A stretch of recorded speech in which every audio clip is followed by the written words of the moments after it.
Wingspan is a place full of birds. Your goal is to build a wonderful preserve that will lead you to victory. Learn new facts about birds.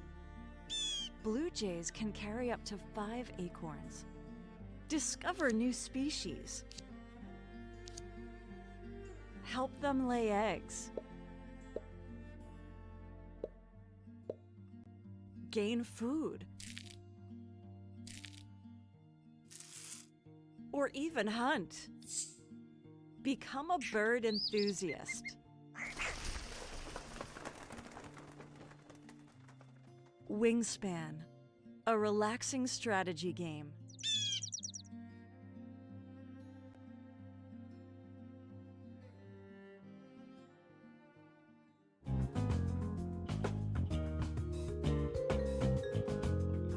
Lavender Legal Center is a nonprofit providing legal representation and related advocacy by and for LGBTQ Iowans.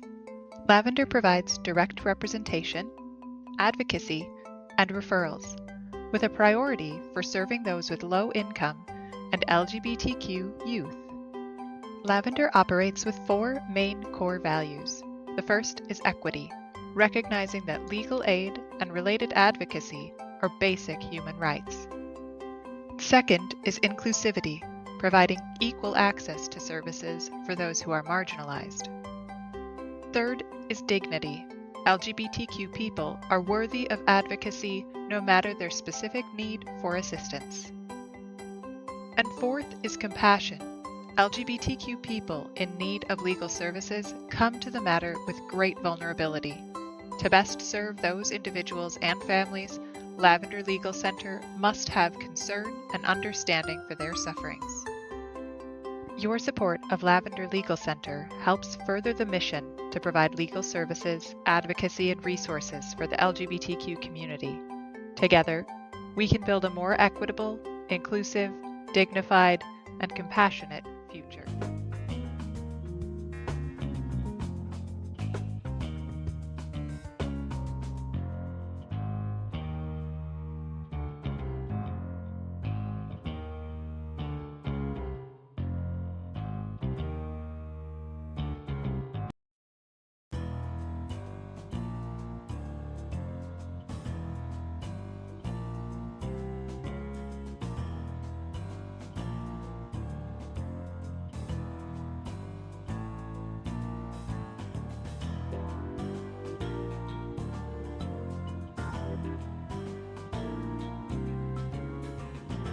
That's so Leo.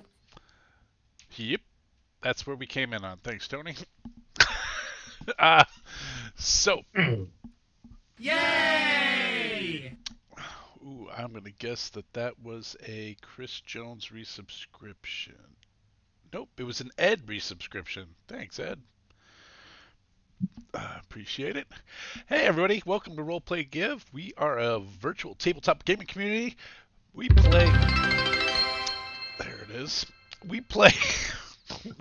we play lots of RPGs on this channel and help raise money for causes that we all kind of consider meaningful. Right now we are playing for the Lavender League out of Iowa, who helps provide aid to youth, teens, particularly LGBTQI community that are particularly at risk. And so if you are so inclined and you throw a little bit of money on it, you can hit the donate button on the lower right corner of the screen and you can buy the players rerolls. You can buy me rerolls. You can buy a Magic Wild Surge. But anyway, you're also giving to a great cause. We are jumping back in here. I think this is our most disjointed campaign. We play for like 2 sessions in a row, then we go on hiatus for a month, and we play for 2 sessions in a row. So it has been a little bit since we played this game. But to catch folk up on what's happening, our intrepid adventurers have come from a bunch of places in the world of Navyshla, but they all sort of not all, but most of them gathered in a place called Crimsonwich, where they were attending the wake of a dwarf named Delia Underfoot. They found a map to her hidden treasure. They went and found that treasure, which turned out to be the egg, they believe, of the crystal dragon Waximvea.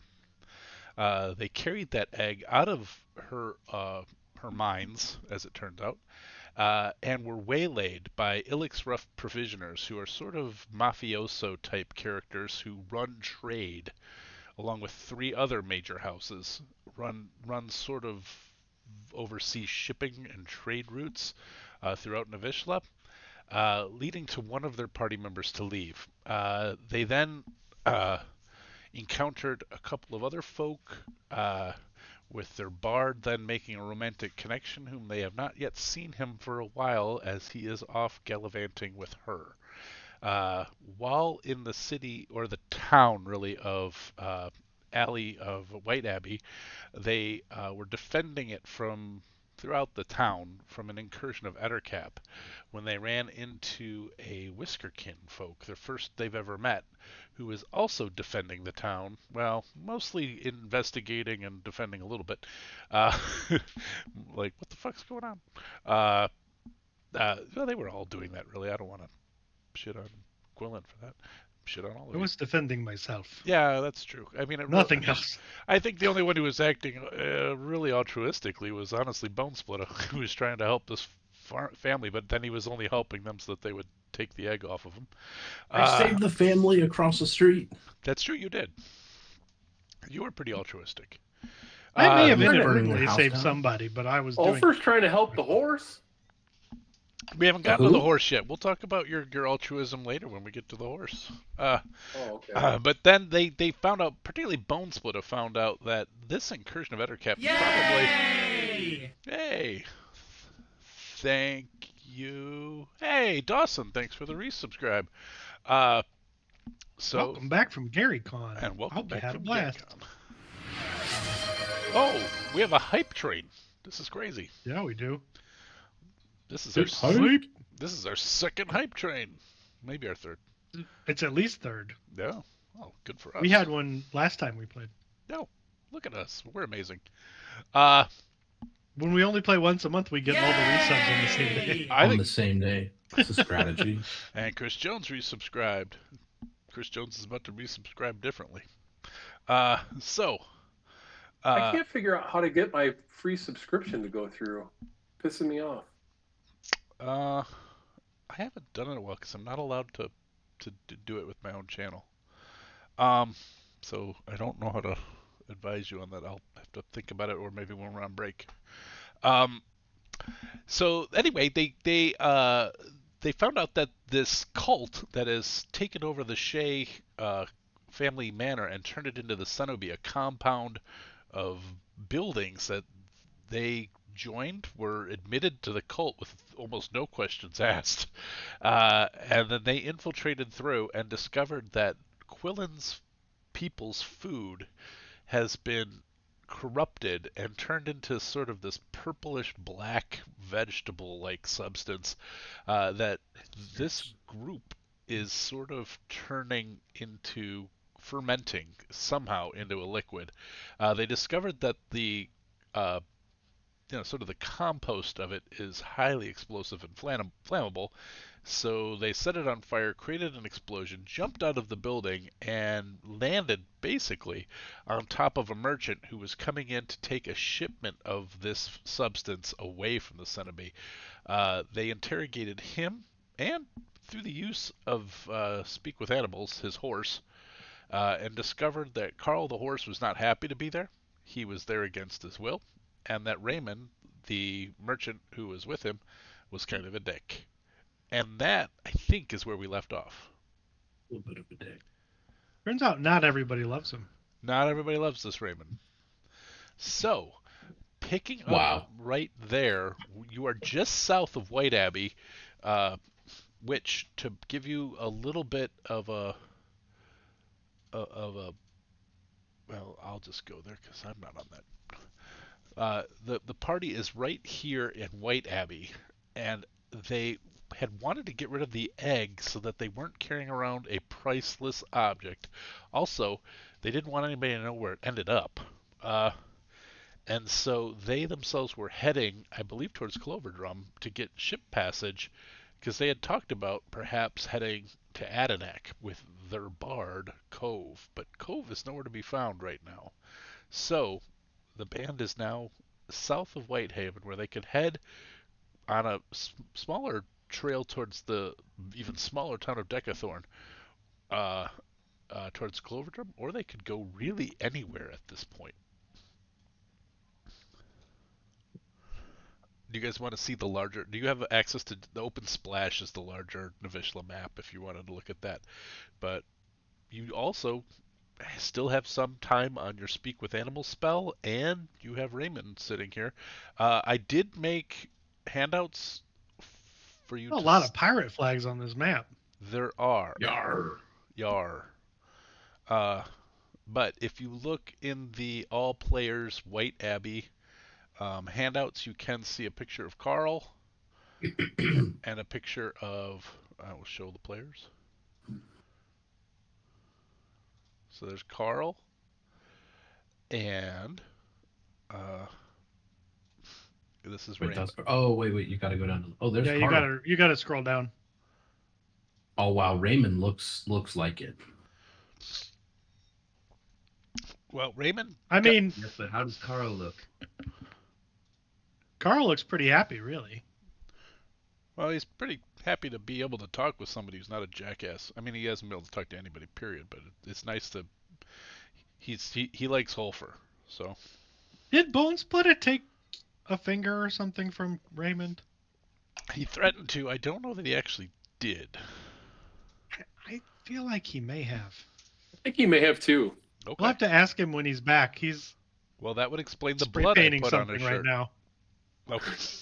He's in this. He's in something. He's in something. So, what is it you guys wish to do? It is full night, and you guys have not had a long rest yet. We did at the Oh, end you of did? last time. You said Oh, to take okay. one Okay, so we're in. because I marked the end of it with a long rest. Okay, so then we are in morning. 41 days ago when we last played. Jeez Louise. We started this game in January of 2022. We've played, I think, 7 times. So we're getting better. It's getting a little better, yeah. We're working on it. We're making progress. Uh, But I think it was they did a great job there. It's not every night you get to burn something down like that. did you guys tie Raymond up? Did you restrain him in some way?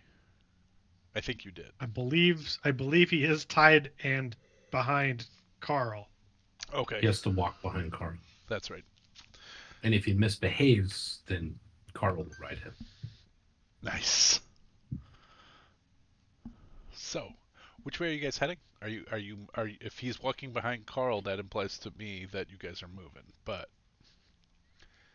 where do you wish to go? Do you have any other questions for Carl? Or for Raymond? I feel like we skipped. I think we moved ahead in time a little at the end of last time, because I think we did some traveling and we might have gone and gotten the egg. Because I think we traveled on. I don't think you. And got my memory the is egg. that we were heading toward Cloverdrum because Quillen particularly wants to figure out what's going on with this stuff. Indeed. Right, but I don't think you went back and got the egg because your whole thing was to hide it with a farmer who would keep it safe so you guys could travel freely. I don't know that I would want to travel that far without it, though. Yeah, I don't think so either. Especially now that we have a horse that can pull a wagon. Yeah. Okay, I don't remember you guys going back to that house because I had to go look up the name and I didn't type the name in at the end here. Well, we can just pick it up from the end of the long rest, and Yeah. we can just go we'll- do that now. We'll So, go back and get it. in light of day, are you guys going back into White Abbey? No, I think we avoid the town. Let's just go around. Okay. You guys, the Baume farm is up here. What? Oh, I don't have pings turned on. Oh, I do. Okay. Do you guys see that? Yep. Okay. Yep. Yep. And you guys napped way down here. So, See. skirting skirting the outskirts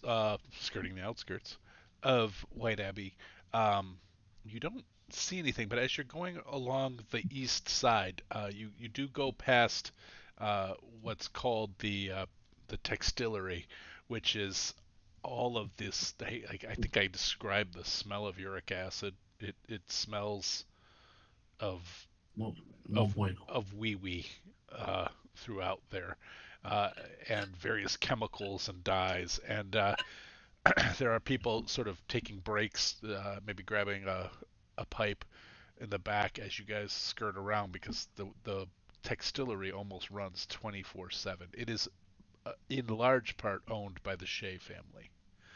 Uh, I think you all discovered that the last time. Uh, Yeah, I think. I mean, I would want to keep a good distance. okay. You can head off into the woods a little bit farther. As you approach Pilferwater's Road, uh, which you need to cross in order to get to the Baume farm, uh, you see across the road that there is a visitor knocking on the door of the Baume farm homestead. What do they look like? Um, I don't know. I know for sure. This is the problem with us playing every 4 months. I know for sure that Bone Splitter met this person. I have a somewhat of a suspicion that Ulfer did. Uh, the person is Henri. Uh, uh, D, I'm gonna say his name wrong. 1 second. Henri Lafermier. His title is the Josser. Uh, and he is a priest of Gayan Cian Su, otherwise known as Kwaiti, the White Dragon. Ooh, I I don't don't think think I've I, heard. yeah, I don't think I met a priest of, yeah. Kwaiti? Okay. Yeah, I remember. Bone Splitter did because he went with the Baum family Right. to the shelter. Yep. Okay. So it is. So Bone Splitter will recognize him as being at the door, knocking at it loudly. He is packed Do for we need? Do we? travel. Do we need to kill that man? Nah, he's all right. Are we sure about that? Like, it seems awfully suspicious that you left something of value here and now. This man's preparing a journey.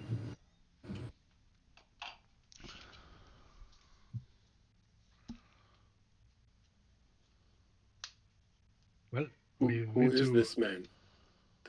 Do we know? Well, let's go find out. Yes, when I helped the family at the farm, I have the one thing. Um, uh, we ran into town thinking it was safe, and they decided to take refuge here. That's where the family had run, and so we made sure that the father was reconnected with his wife and kids. And that's when they told us that that big building that we started to fire in was full of cultists who were like pulling these fuckers in, telling them where we are, maybe trading or some dirty dealings for it. Right. So the question stands: this person, you say they are good. We don't need to kill them then? Yeah, they're I think they're genuinely good. I mean, this family is certainly good, and they trust them. You Well, know, let's not throw words around like good. This person is someone we don't need to. We can sort of trust a little. yeah. I mean, we're not gonna have to kill them, I think. And if I'm wrong, then we kill. You know, like, right? Just It trying to checks enjoy out, the right? 5 minutes of gameplay I can get before I go back and sit down in the other room. Man, I'm so sorry. Uh, as you guys are having this conversation, the door does open and you see he's ushered into the house. He takes a quick look behind him and scans the area before stepping into the house, and they shut the door behind him. So Yeah, I'm gonna see if I can't get within 100 feet and send the familiar in to have a listen. Okay. Do you want to make a stealth check, or are you just Sure. Yep. okay? Why Yep. can't Yep. I not open this? Let's see. PC. Oh, 'cause it's right here. Oh, proficient. Okay. All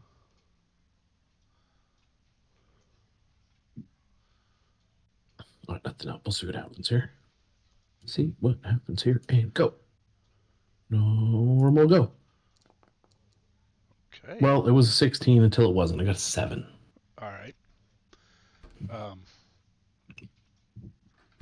Sorry, 1 second. All right.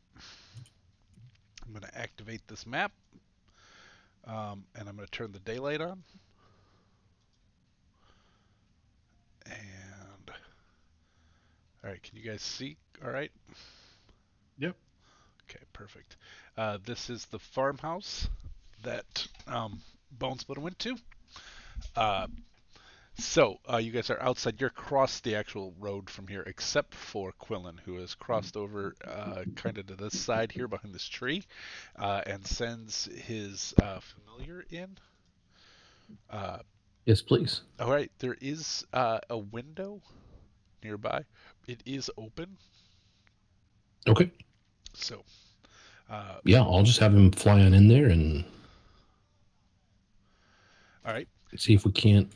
And you can see what's going on. You can hear through the. You put your consciousness into the familiar. Or do you not need to do that? I'm not. I do need to do that. Yeah. Okay. Right, so Okay. I'll listen through its eyes and ears. Okay. Well, I'll listen through its ears, see through its eyes. So, what you hear is I forgot, what's your familiar again? It's a hummingbird, right? Like dragonfly. A dragonfly. Okay. So this dragonfly is sort of hanging out like at this semi-opened wooden shuttered window, which is right here. They made all the windows doors on here, but so as it's sitting there, it can see the family. You see through its eyes in a creepy insectoid type way, like a woman and a man who are sitting at a table. They appear to be like cleaning up breakfast at this point.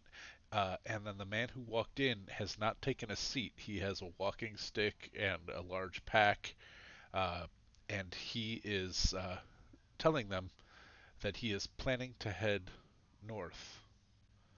That it is time for him to make the pilgrimage. He feels that he must make Guyan Siansu aware of what is going on here. If he is not, he's concerned that he has heard tales of dragons disappearing from the world, and that he knows that one of the holiest sites to Guyan Siansu is in the northern mountains. Okay. And then as he's telling him this, he says, perhaps, given the precariousness of your situation, you would wish to come with me. Oh, would this guy, if he saw me, would he put that together? I don't know.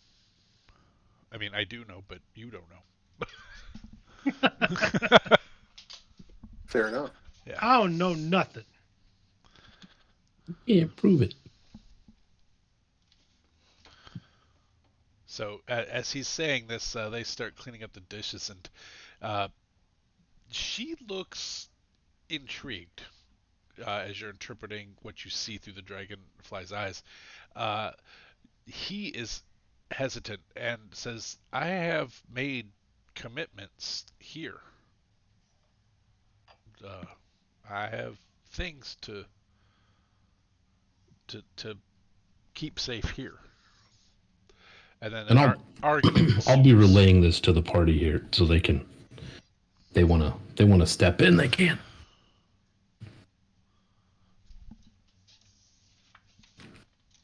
Does anybody remember if Ulfr would know that this is a priest to Kwaiti?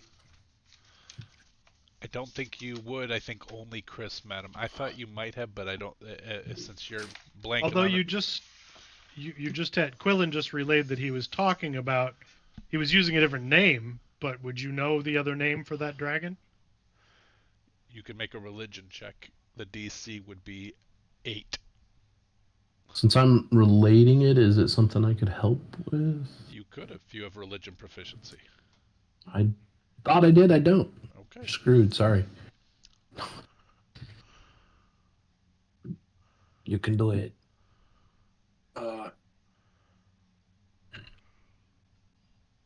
There we go. Oh, I set the DC yeah. at 8. That's the time to roll the nat 20. Yes. With my -1 religion check too. Yes, doesn't matter. So awesome. Yes, you are familiar of the many names of Kwaiti, and Gayan Siansu is the most common in the Southlands. He's also known, since you rolled a 20, he is known as the youngest, the hunter. He is the tracker. He is known as the honorable kill, and a bunch of other names that I don't have at the top of my head. But those are, his symbol is a white fang. Those are all things that flash through your mind as you hear the name. Interesting. I may need to meet this person. Well, Let's go meet him. Good news for you, he's right inside there. Yeah, I'll show you in. Yeah, these guys are all right. And I'm just going to kind of walk in like I've known these people forever. Okay. Yeah. As you approach, I'm right there with them. As you approach, before you guys even get to the door, this priest whips out with 2 hand crossbows, and Han Solo looks at all of you and goes, "State your business." And as he's saying this, both of the Baume family, the parents, jump up. No, they're okay. They're okay. But he is obviously on a hair trigger. Ulfr steps to the front and says, Go ahead. Ulfr steps to the front and says, "Easy, friend. I'm just here to talk." Time is short. But if you are... Well, it's just about got a whole lot easier, but then it got hard again. But come, he puts he has like these like slings that his hand crossbows just kind of slot into, and he just sort of slaps them on the back. Says, "Okay, I can answer some questions if you'd like to talk. I may have." Is there any kind of recognition in his sight or in his face about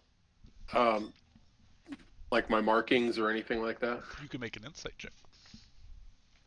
While he's doing that, I'm just gonna walk in like I get one of the place and I met them all, and I kind of pat him on the back and said, "What were you gonna do with those, huh?"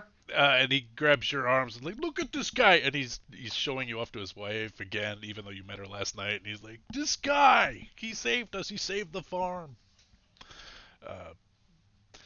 And you guys are all like, "Welcome to breakfast." She starts putting eggs back on the stove and starts cooking up a breakfast. As Quillen walks in, they both startle, and I'm sorry. Are you a mouse person?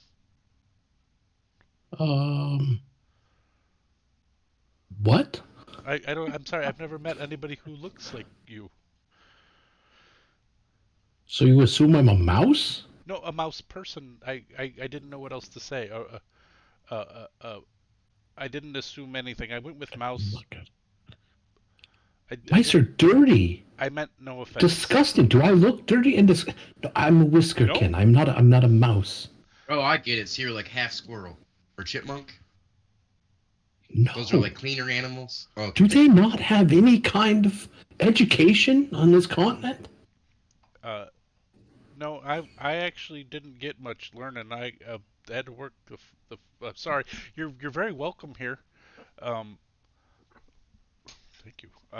But we meant no offense. Just never seen anybody who looked quite like you. I'm sorry. Sorry for our manners. Anything but a mouse. I could have taken a ferret. Hell, even an opossum, but a mouse? Oh, well, I see the possum. Yeah. Oh no, that's great. I love possums. I was thinking were rat, but I'm just not good at identifying these things. Anyway, so Ulfr is engaged intently with the Josser, which is the name for a priest in these parts, Henri, and you gave me an insight of 3. You don't see any recognition. Oh. He immediately is the what a 3 insight gets you is this dude is used to playing poker and used to keeping his. This is a tough guy, and he does not display emotion, and he doesn't wish to give anything away. That's what a 3 will get you. And so he sits down and says, "You may ask me questions, if as long as I can have another one of those farm fresh eggs, free range. They're delightful." And she, of course, yeah, of course, and he's doing most of the cooking, but she's grabbing food and running it over to the stove. Mm. So,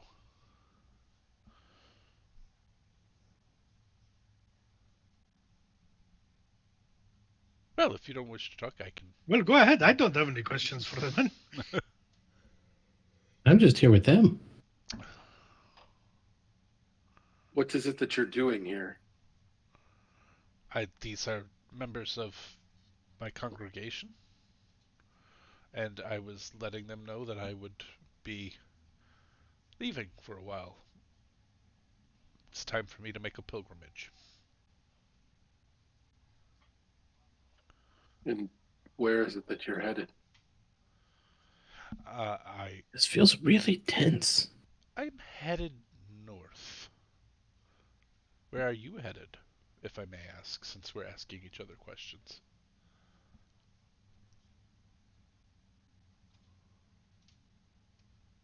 It would seem that we are headed in the opposite direction. Well, such is the will of the dragons. I do wish you well on your journey, and I wish you success in whatever endeavors. Well, actually, I shouldn't say that. I don't know anything about what your endeavors are.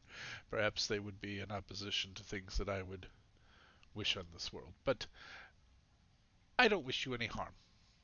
And I have a very long journey.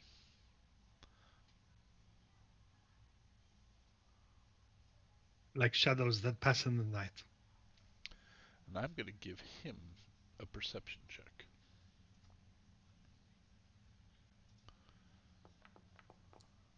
Ooh. As he's about to leave, he puts his hand on your shoulder, Ulfr. And as he does, it sort of moves a little bit of your tunic or whatever it is that you have on the top, and he sees the markings more clearly, and he says, "Oh, now I maybe understand your curiosity. Are you sworn to Kwaiti?"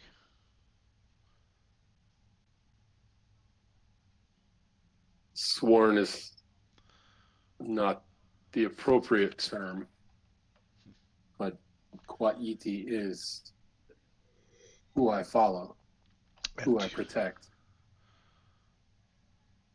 And are you say you are heading south?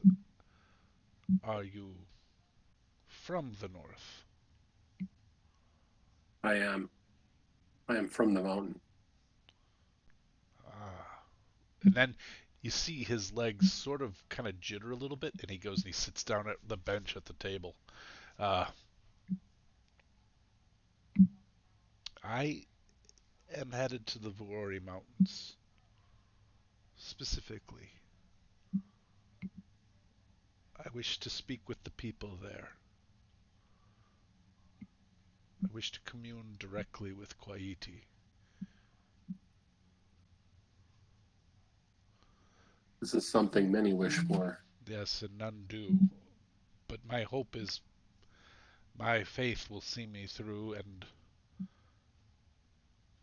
perhaps you could help me. Is there something I can do for you to prove my earnestness in this endeavor, that you might give me something in exchange to help me speak with him on the mountaintop?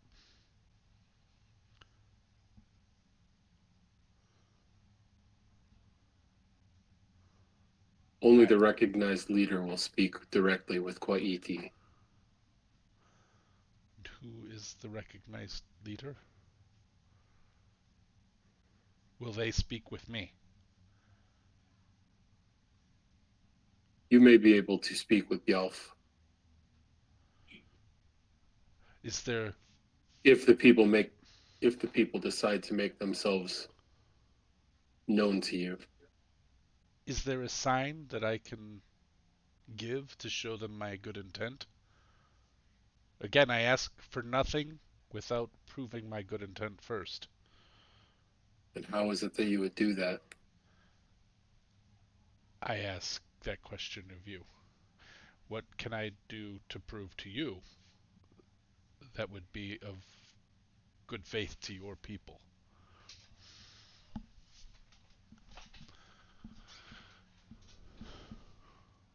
If there's nothing that you can think of, that is fine. I just don't wish for you to give me something with nothing in exchange. Why is it that you believe that you can find my people?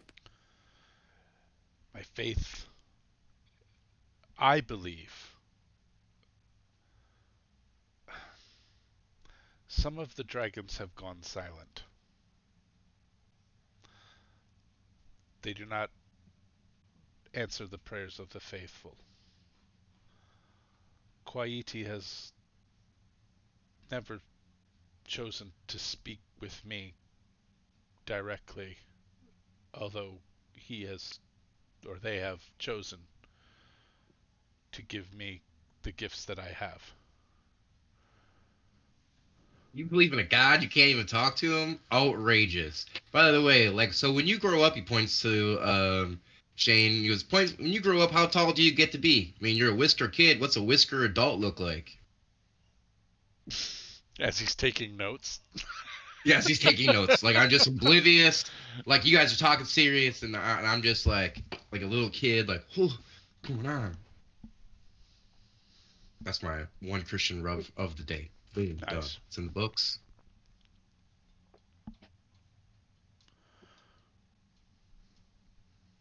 Oh shit, I don't have my notes. It does seem strange to not meet your gods, I suppose. The kids' names are Julianne and Aubin.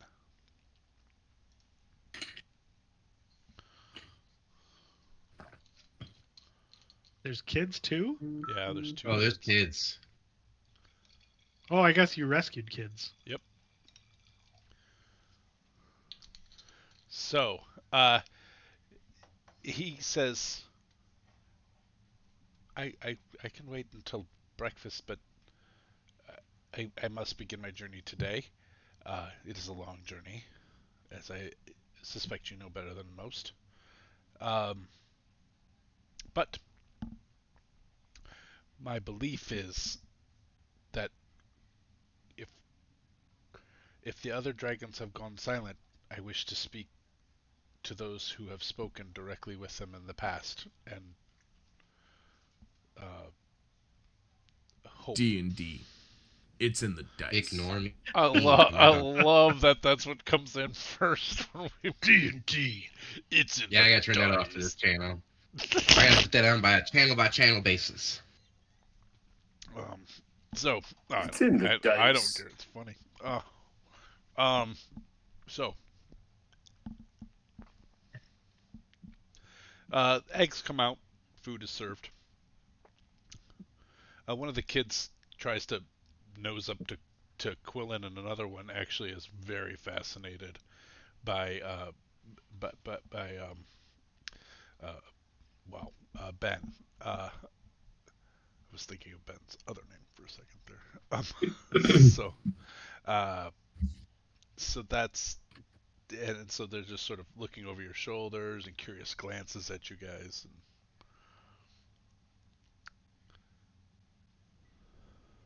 If it appears to Ben like adults aren't looking, he will bend shadows and try to impress the kids.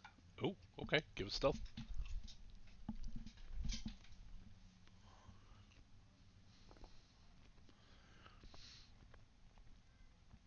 You think you have a pretty good eye on them, and you do a couple of bendy shadows, but uh, they don't seem to take their eyes off their kids very much, and so you're only able to do a couple things the kids don't seem to notice as well. But you still bend them a little bit, and every once in a while you maybe get amused by the fact that you trick one of them and they turn around really quick to see what was out of the corner of their eye. But unfortunately, it doesn't appear to be working great at the moment. Um, Anything else you guys wish to do while you're here? You were concerned about the egg. Are you waiting for Henri to leave, or anything else you wish to do? I don't want to put things in your head. I'm sorry I said it like that. I'm trying not to do that. I'm trying to just let it roll. I definitely would want to wait until he leaves to get the egg. Okay. Not gonna trot that out in front of a holy man. Okay. So breakfast ends, and he says to Ulfr as he leaves, "I give you my blessing as a priest of Gayan Siansu." And he casts bless on you, uh, and says, "I hope to find favor with your people in order to help, if any help is needed, for Kwaiti. I wish you well on your journeys." And he starts packing up his stuff. Before he leaves, I'm going to walk with him Okay. out the door. Okay. And I am going to explain to him that I am on my my Faintron and why I'm not there. And basically just let him know that the people are probably not going to quickly make themselves apparent to him. That they will be intentionally difficult to find. That is the way of Gayan Siansu. I would expect nothing less. I appreciate it and I respect it. Have you, Ulfr, considered this news from another direction, that you have been so lost and stymied on your quest is perhaps partly wrapped up in why I head north? I had not, but I also had not considered there were others who followed Kwaiti. Perhaps no quest has been given you because there is no one currently to give the quest. This is all the more worrying for me, and all the more reason for my haste. I agree. It sounds like there is no one. You are 100 feet to the northwest. Because Tony said he followed the guy out. Unless you followed him too. I didn't. I don't know. Did you follow him? Okay. I will have the dragonfly follow. Okay. Are you in the consciousness, so you're sort of zoning out? Yeah. Okay. I am. And I think using my special relationship with my quill, I'm still taking notes. Cool. While looking through. Got it. I will ask for a stealth check. I will give you advantage on it, given the size of the dragonfly and also the fact that these two holy men are deep in conversation. Right. I'm just going to roll two 20s here. Tony, what's your passive perception? My passive Perception is 14. Oh. What would the modifier roughly be on that? Let's just use Okay. that. Yeah, I want to know. Yeah, that's a good It'd be question. a 13. 13. Okay. So, towards the end of the conversation, Tony, you see a familiar dragonfly just out of the corner of your eye as you're wrapping up this conversation with Henri. And I don't see it as anything to hide. I'm intentionally not sharing anything Okay. that would be a secret as to how to find my people or anything like that. Gotcha. But I want to ask him if he's aware of the gifts of the people of Kwaiti. I am not. There are your the the love and the worship of Kwaiti does not survive far south from the north or far north from the south, as his favored hunting grounds are in the colder places of the world. I am sort of an anomaly, but the people of Whitechapel live at the base of a mountain, and survival, hunting, thinking quickly, being resourceful. These are all the gifts and the teachings of Gayan Su. So I, I feel I'm serving their will here. But I am an anomaly. I am a strange. I am a stranger in a strange land.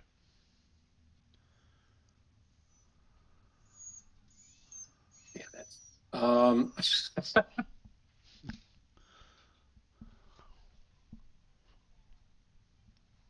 I am. Boy, I'm going to wish him well. Okay. On his journey. Interesting. And as I go to shake his hand,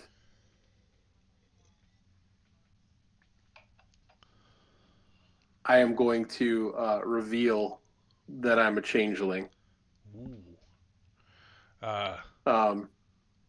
Just so that he's aware of what those gifts are, because I've just explained that. Yep. And my party has seen this. They know that I'm a changeling. They know what I can do. Yep.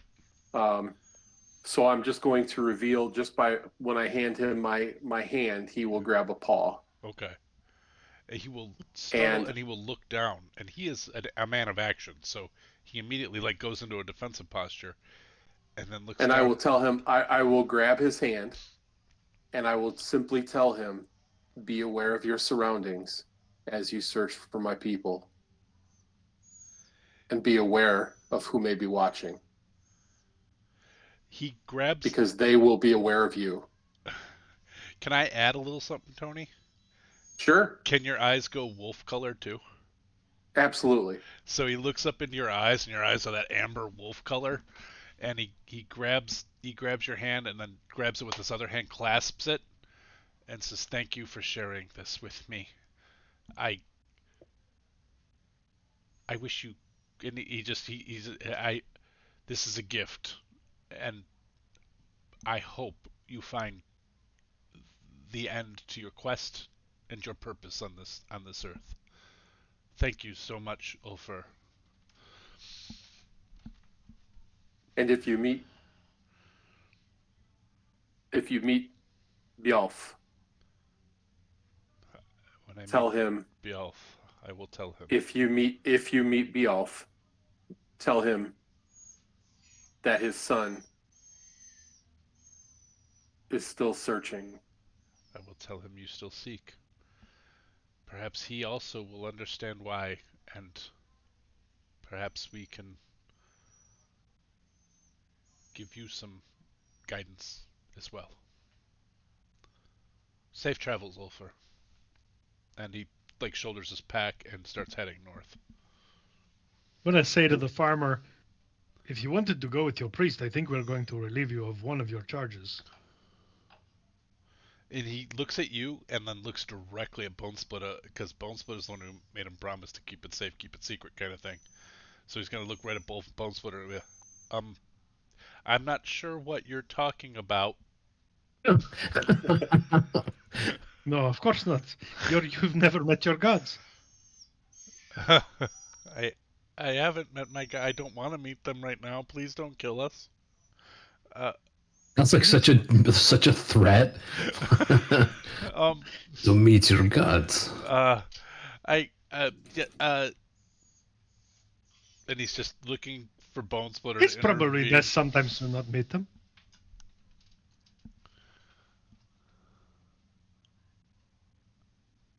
Bone Splitter, we should tell them that we're going to take it and go. They don't need to stay for our prize. I don't know if Chris can hear us. Chris, are you there? I'm here. I'm sorry. What I miss? We were what happened is Ben said you could probably go with your priest if you want because we're gonna relieve you of your charges.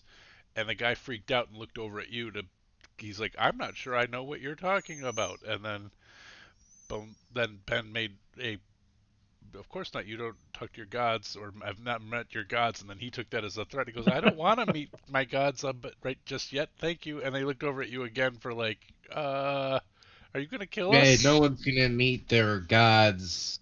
No one's talking to their gods, Oh, apparently that doesn't happen here. Yeah, no one's meeting gods, alright? Are you wanting to take it back then, Bone Splitter, or you want to have it back? Take what? I'm sorry, I continue to miss it. What am I taking back? The egg. We came here to get the egg. Oh yeah, the egg. We want it back, yeah. I assume that you guys could just stay here and I can just make my way over to the place and the thing under the other place. Yeah, you can. Alright. But you were staying here, not going with your priest because of your commitment. I appreciate that you were willing to do that for the thing that you were watching for. He could have been talking about his kids. Oh no, Henri would want us to bring the children with us. To a mountain? After being attacked, they also here, want to meet their god. Well, after being attacked from the Ettercaps from the mountains, it's not feeling terribly safe here either, and maybe it's time to start off fresh somewhere else. We've been training to be better to survive in the wilds, and both the kids pull out slingshots, and you pretend to be scared. Whoa. So, maybe it's a test of faith. Test of faith. You can't even talk to your own god. Your priest can't even talk to the god.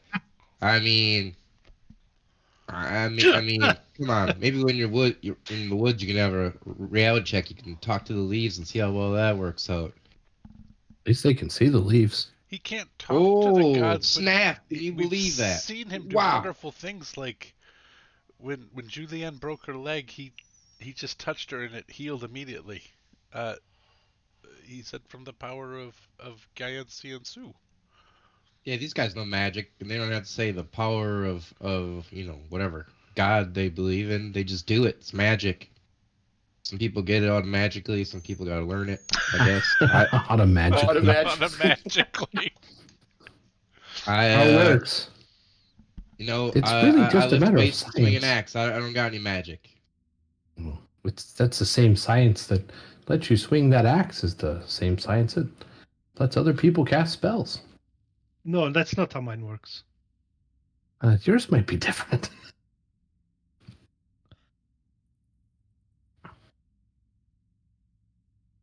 Uh-oh. I was just eating a little, and I didn't want everybody to watch that. I'm here for it. I'm eating a hero, and I don't think anybody needs to see that. Because Paul eats like a goblin. I do eat like a goblin. See, I knew you were here to devour the heroes. You gotta with a hero. You gotta. I am a disgusting eater, and nobody needs to see that on stream. but also it's on top of that it's a hero, and that's just sloppy anyway. So Damn sloppy heroes. love them though. God, they're good. Okay. So, they will retrieve the egg for you, and deliver it back to your possession. Did you guys bring where are Carl and Raymond right now? They're across the road, and Obi's watching them. Okay, and Raymond is still tied to Carl. Yeah. Tightly. And And being watched by Obi, Yep. which is probably comfortable for everybody. I'm sure not. So, you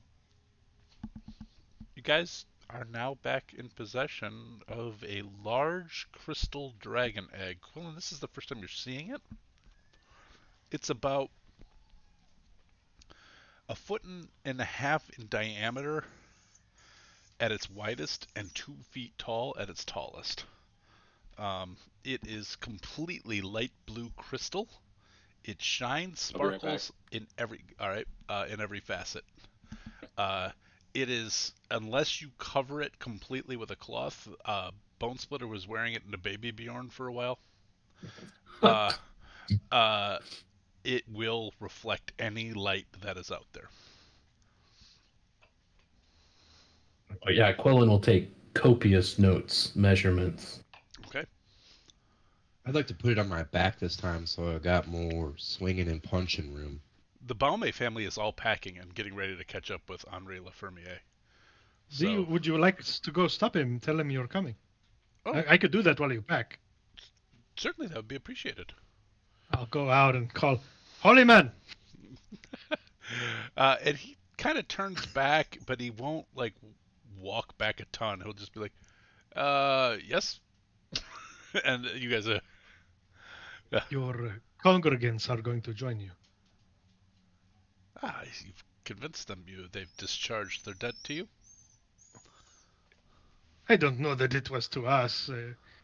It seems a bit presumptuous. Anyway, they would like the opportunity to perhaps meet their deity as well. When you say in a non-threatening way. I was going to say, when you say it, it sounds much darker than what I intend. But some deities are dark. This is the truth. This is the truth. But I shall wait for them here. And he just sits down. I admire your ability to hold on to this faith, having not met the deity. He has shown me of his presence in many other ways.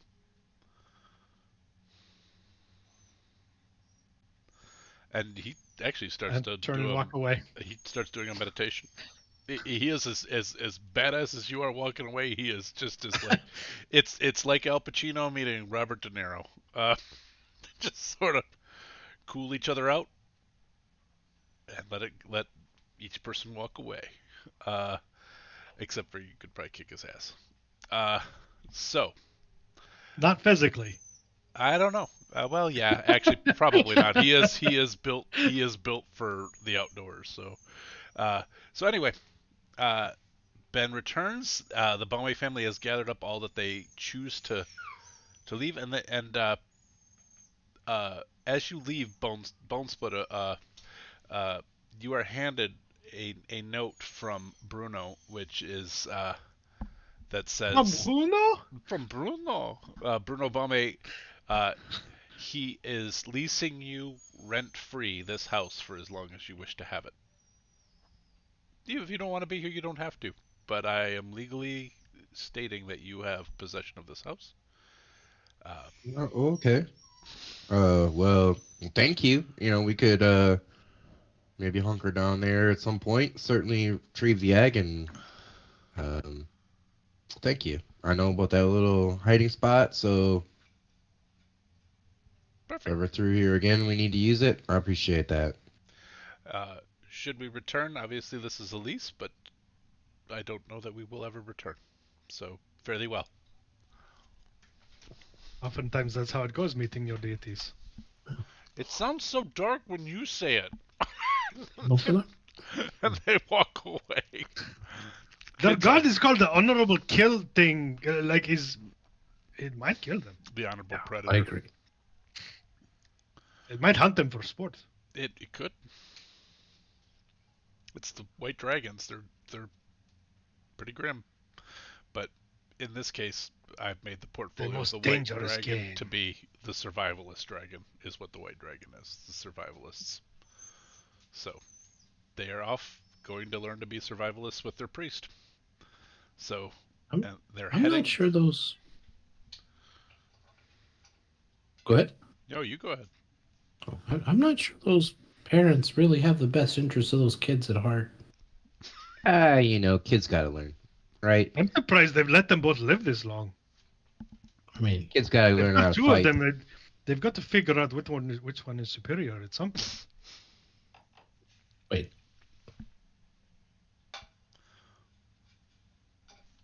Yeah, when I was that kid's age, I saw both my parents die and was thrown into slave pits. And then, you know, once I fought my way out of there, I got to be a real gladiator. And I like to think that, you know, made me the man that I am today. That's a good way to determine which kid is strongest. So wait, That's you're, right. you're saying you think it would be better if all children were thrown into gladiator pits because Oh, no. I'm just saying a little adversity in the woods, that's not going to hurt anyone. I mean, maybe. people But die in the woods, like little kids in the woods that they could. I'm just surprised both of their parents have let the two of them exist so long without battling. And Ben, Ben, you keep saying that like they should fight each other and only one should live. Like, Well, is you that- can't is let the that- loser live. Imagine the shame. It seems we all come from very different places. yeah, Quill, I mean, what age do you guys like come out of your little rodent nest when you like come out? Like a whisker baby to a whisker kid. Like when does that happen? Whisker kin. Ki. Oh, we probably Like you're don't know related to letters. other people with whiskers? Yeah, kind of kind kin? of. Yes, kind of. We stay together. We work together. Each person offers their talents towards the whole, and the whole's made better by each of us. Yeah, I mean that's how it's gonna work in the woods, you know. One person's gonna get eaten by a wild beast, and the other one's gonna run away, and they'll You don't survive have to another day. outrun the beast. You only have to outrun the slow one. That's right. That's their. The family will be stronger for having, wheat, chaff, I'm quite frankly, I'm surprised there's any civilization out here to speak of. This is terrible. More than ever before, Ulfer is really trying to figure out how he ended up with these people. I'm not sure that it's accurate to say there is civilization here.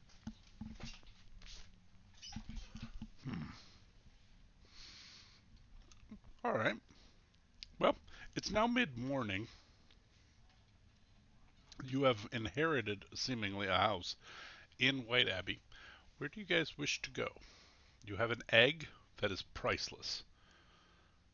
You have. So just Go ahead. looking over at the Cinnabee, like what state is it in? Did it burn to the ground? No, it was stone. So it is actually We failed.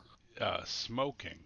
The wooden portions, the parts that were more hastily constructed, are like even at this point there's still little licks of flame that you can even see from this distance. But for the most part, the fires have been tamed, but there's still black haze over it. I don't think that you destroyed. Well, you know that you haven't destroyed the entire Centipede, and also, you don't think that perhaps you even, I mean, maybe decimated the people in there, but no more than a decimation. No more than that as well. It's quite. That's every 10 is dead. That's the decimation. 1/10, yeah. 1/10 is The, death. the legal definition of decimation. Yeah. Good. Good. Well, I don't have anything on my dev card. It doesn't look terribly operational, I think, if that's what you're asking. Like, you have hampered their abilities to do things for a while. We sure. destroyed a lot of those plants. Yes.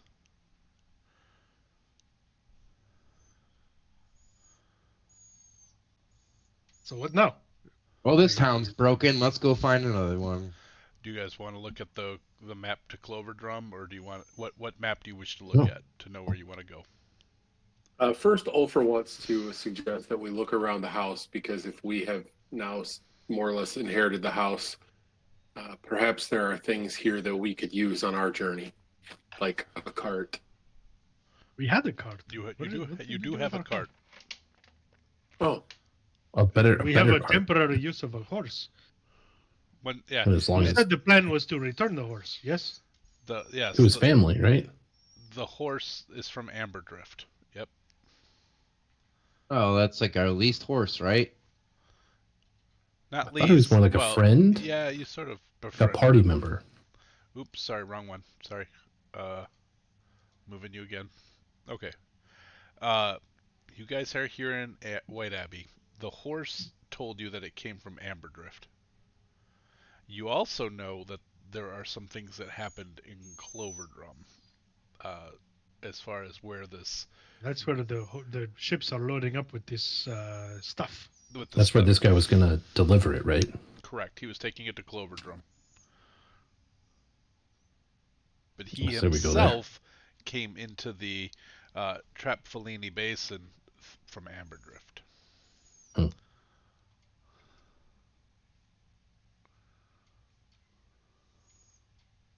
So, if the idea is to go after this substance, then Cloverdrum is probably next.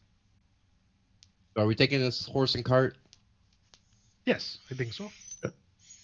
Well, and I'm gonna take these off. I'm just gonna take my shoes and my boots off, let my toes out. I'm still keeping the egg on my person, because you never know when we gotta just duck into the woods with a egg or something.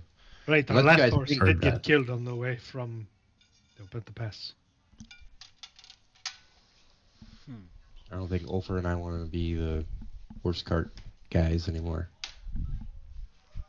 But I am going to note to everyone that I was thinking that the cart and the horse would be so that we didn't have to carry the egg.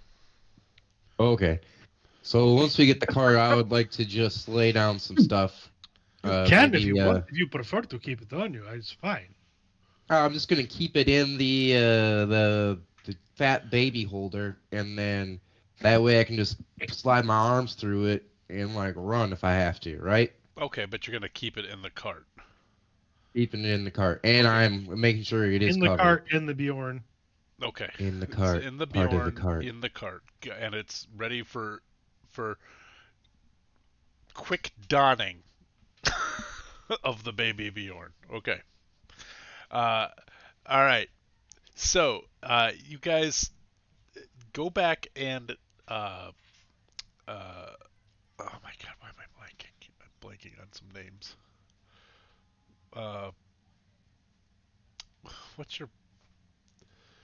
What's your familiar's name, Ben? Obi? Obi. Thank you. Obi-Wan Kenobi is watching over Carl, who really doesn't need any watching over. He's just lazily eating grass, and he keeps walking and pulling Raymond with him. And twice now he is. Obi fully understands that we don't like Raymond, so he's been like poking him and stuff too. Right. And he's a real jerk to him. Yeah, absolutely. Raymond has been pooped on once this morning now, since Carl has started eating grass and he's tied behind him. And at the right time, Carl has just dropped a load right on the leg of Raymond. Just Raymond is, who I believe you also gagged, is just like... And then there's this shadow thing that keeps tormenting him, and he's terrified at this point. So when you guys walk back, you have a terrified Raymond and a serene-looking Carl who believes that the world has returned to a pro Carl place. Uh, Carl can win in this world. Uh, and so he's enjoying this grass, this sunny day. Uh, he's pooped on Raymond. It's not bad. World's pretty good for Carl. But at this point, there is no speak with animals unless Ulfer recasts it. So. Yeah, not right now. Okay. So you put the cart onto it. You know, how does this work with Carl and Raymond and the cart being hitched to Carl? I think we untie Raymond from Carl and tie him to the cart. Okay. So he has to walk behind the cart? And then we have Carl pull the cart. Okay. So you guys, are you all... If he's okay with that, I don't want to make any assumptions. Carl doesn't seem too bothered by it. Can we also investigate and see if there's anything else at the farm? Oh, right. Yeah, you can go ahead and investigate. I'm just wondering if there... Roll for that. Yeah. Actually, if someone else could roll for that, because my investigation apparently is... Yeah. Are you perfect? Can you assist me? I am proficient and can assist. See what happens. Good assist. What the fuck? Yeah. They cleared out, like when they walked out with a bunch of stuff. Anything of like major value they took with them. But there's plenty of like nice, not road travel food that will go with you for maybe a day or two. That if you guys wanted to take some good food with you, you could do that. Couple. I found some of this stuff that horses are supposed to eat. That would be helpful. Yeah. But you don't see any special things or any, there is perhaps of interest to Ulfer. Not hidden, not hard for him to find. A 10 definitely would show it. There is an icon of Gaian Siansu, because the dragon religion is sort of like Eastern Orthodoxy, where icons are a very big deal. And so... Well, because the family that I had helped, I think, also had the same symbol. Yep, they had, right. Yeah, they had an icon of Gaian Siansu as well. So there's this wooden sort of plaque that's well painted and framed. It's probably one of the more, impressive looking bits of kit in the house. They clearly left it because it's meant to bless a building, but you could take it if you wished. It seems impractical to carry. I mean, it's not enormous, but you could if you wish to. In the cart, particularly, but...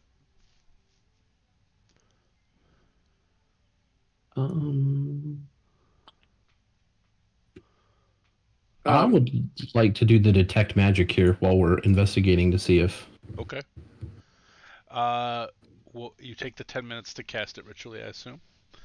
If we have the time, yeah. Didn't look like you guys were in a rush. Okay. The 10 minutes go, you cast the spell. Yes. No, I'm kidding. Yes, do it. This is another use of the identify spell. Yeah. I love that he does that's pretty funny. Attenborough with that, because it's clearly David Attenborough, yes. This icon appears to have a protection spell cast on it that holds the bearer with a +1 protection spell. Increase the bearer's AC by 1. This has been another use of the detect magic spell. Detect. It would have been identified, but it's a detect. You detect that the icon is actually magical. I could also have identified it right. Once I knew it was magical. Okay. I will let Ulfer know. The icon is this big. It's I made it too big. It's like a 4x6. Oh, well, yeah. Well, then I was picturing something. Sorry, it's not like this. It's this. And for the record, it looks like you're measuring a fish from the angle that the camera's at. You're like, Oh. it is this big. It was this big. Oh, no. Trying to like get some forced perspective to make it look larger. There we go. All right. Yeah. So we'll take it and we'll put it in the cart. Okay. It So- sounds like it benefits if you keep it on you. Yeah, you have to attune to it. It does require attunement. Oh, But well, if you- all right, Essentially, it's essentially a cloak of protection, but Yep. it's in this icon form. Yep. I'll take that then. Okay. Hell The yeah. easiest thing to do, Tony, is if you attune to it, just pull on D&D Beyond or whatever. I can pull it on for you in here in Foundry. Just a cloak of protection. I didn't create a homebrew. Just customize it and change the name. Yeah, you can just change the name. But it's +1 AC. That's it. And saves. And saves. That's true. +1 to saves. Yeah. So that is what you guys found in the house. While you're doing the detect magic and identify, Ben has been giving oats to Carl and then sticking some in Raymond's mouth. You get the distinct impression that when it's Raymond's turn to get fed, that Carl's laughing. Haha. I mean, he hasn't eaten anything else in 12 hours, so he's probably hungry. Yeah, he's not spitting it out. But are you taking the gag out? So he's like, Yeah, and then shoving oats in. Okay. Dry oats, like just. Yeah, I dry don't oats, want you no to water. die. You need to eat something. Oh, good. This will be great for my. I don't want you plan. to die of starvation. Good clarification. Oh God. Okay. We want it to be a quicker thing. So you guys have gone through the farmstead of the Baume house. Anything else you wish to do here or across the road where Ben is feeding Carl?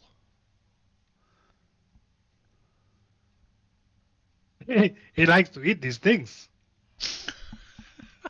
Well, Carl does, but yeah. Ulfra would have looked to see if there was like a can of beans or something that we could feed to the horse so he shits on the guy more. Doesn't seem to be any beans of any sort. No legumes in the area. Okay. No legumes. Of any sort. No gas producing vegetables in the area. Well, there's probably some broccoli. Or some Brussels, yeah, that'll work too. Alright, so anything else you guys wish to do, or are you heading on towards Cloverdrum? Nothing else for me. Okay. Unless we want to burn the place down. I mean, Bone Splitter owns it now. That would seem silly. I don't know how you want to do these things. This Unless way, we would have to burn it down. this way, at least he has a place to poop when he comes through here. That's important. I've heard that's important to him. Poor dude. It's at least number 2 on his list. Oh, Oh shit, that was funny. no. And it just keeps coming. The shits keep. That's what Chris said. Yeah. Oh man. All right. It's number 2 on his list. Holy shit. The holy shit's making me laugh too. I'm not even doing that one. I think it's just the normal kind. Yeah. He hasn't spoken to his god in a while. So, an interesting question. I mean, did Quillen clock that Ulfer saw the familiar? We could do a retrospective perception check if you'd like. Or Yeah, I'm just kind of curious. or just a straight how, intelligence, whatever you would like. Well, I think it'd probably be perception. Okay. And it'd be from.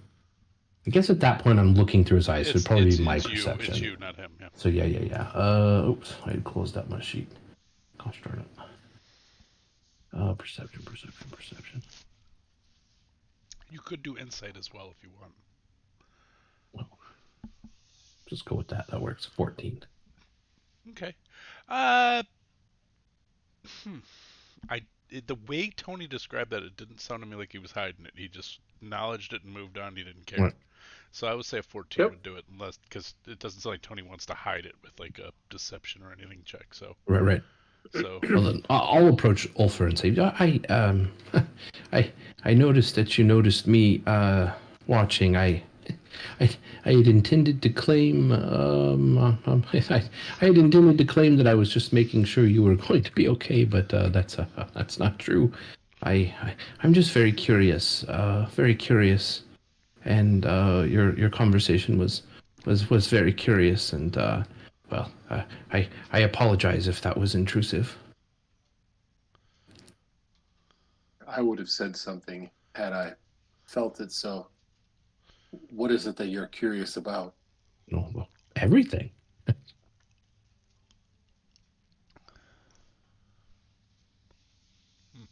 Everything. My smart ass brain is just working overtime here, and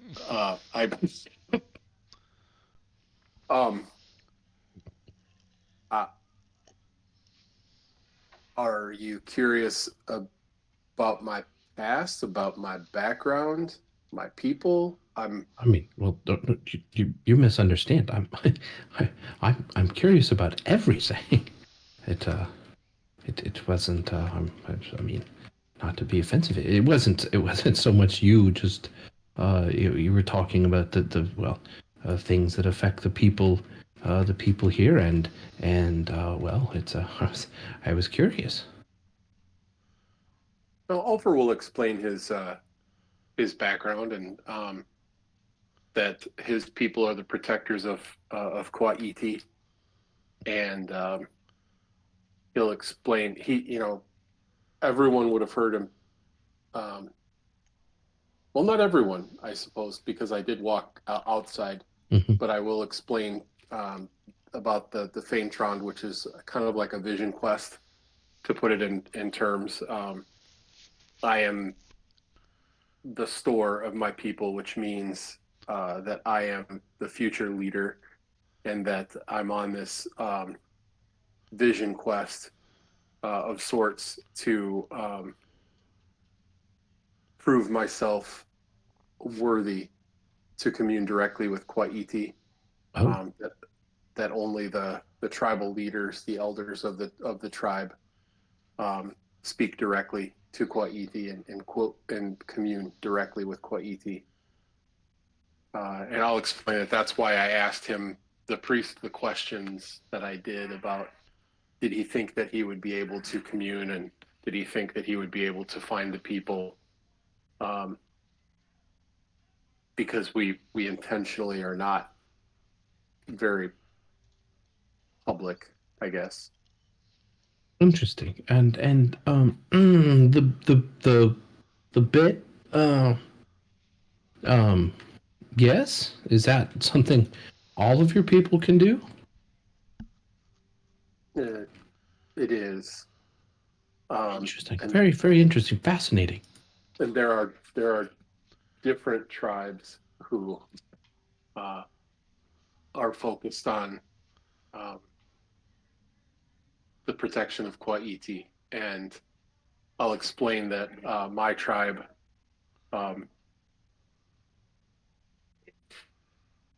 it's just occurring to me. They have seen me turn full wolf, but I don't think Quillen would have ever seen me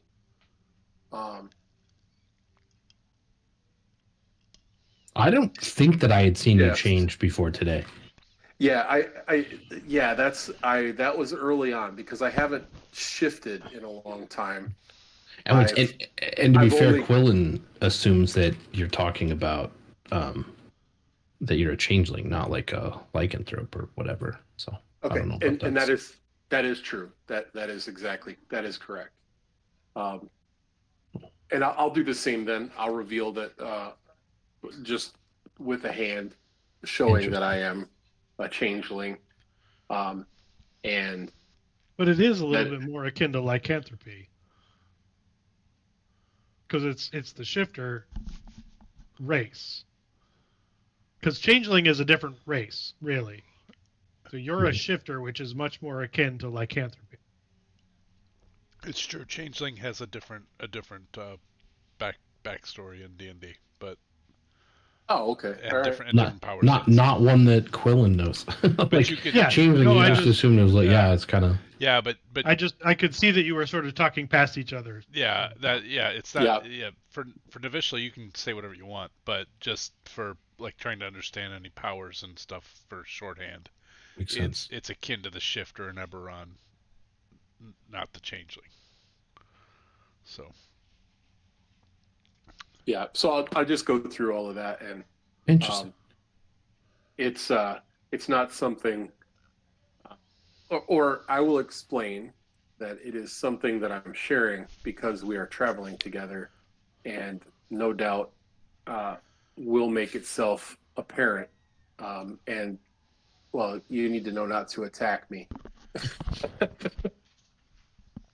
or frankly, or my or any of the, and I'll refer to it as, or any of the pack that I bring out to assist.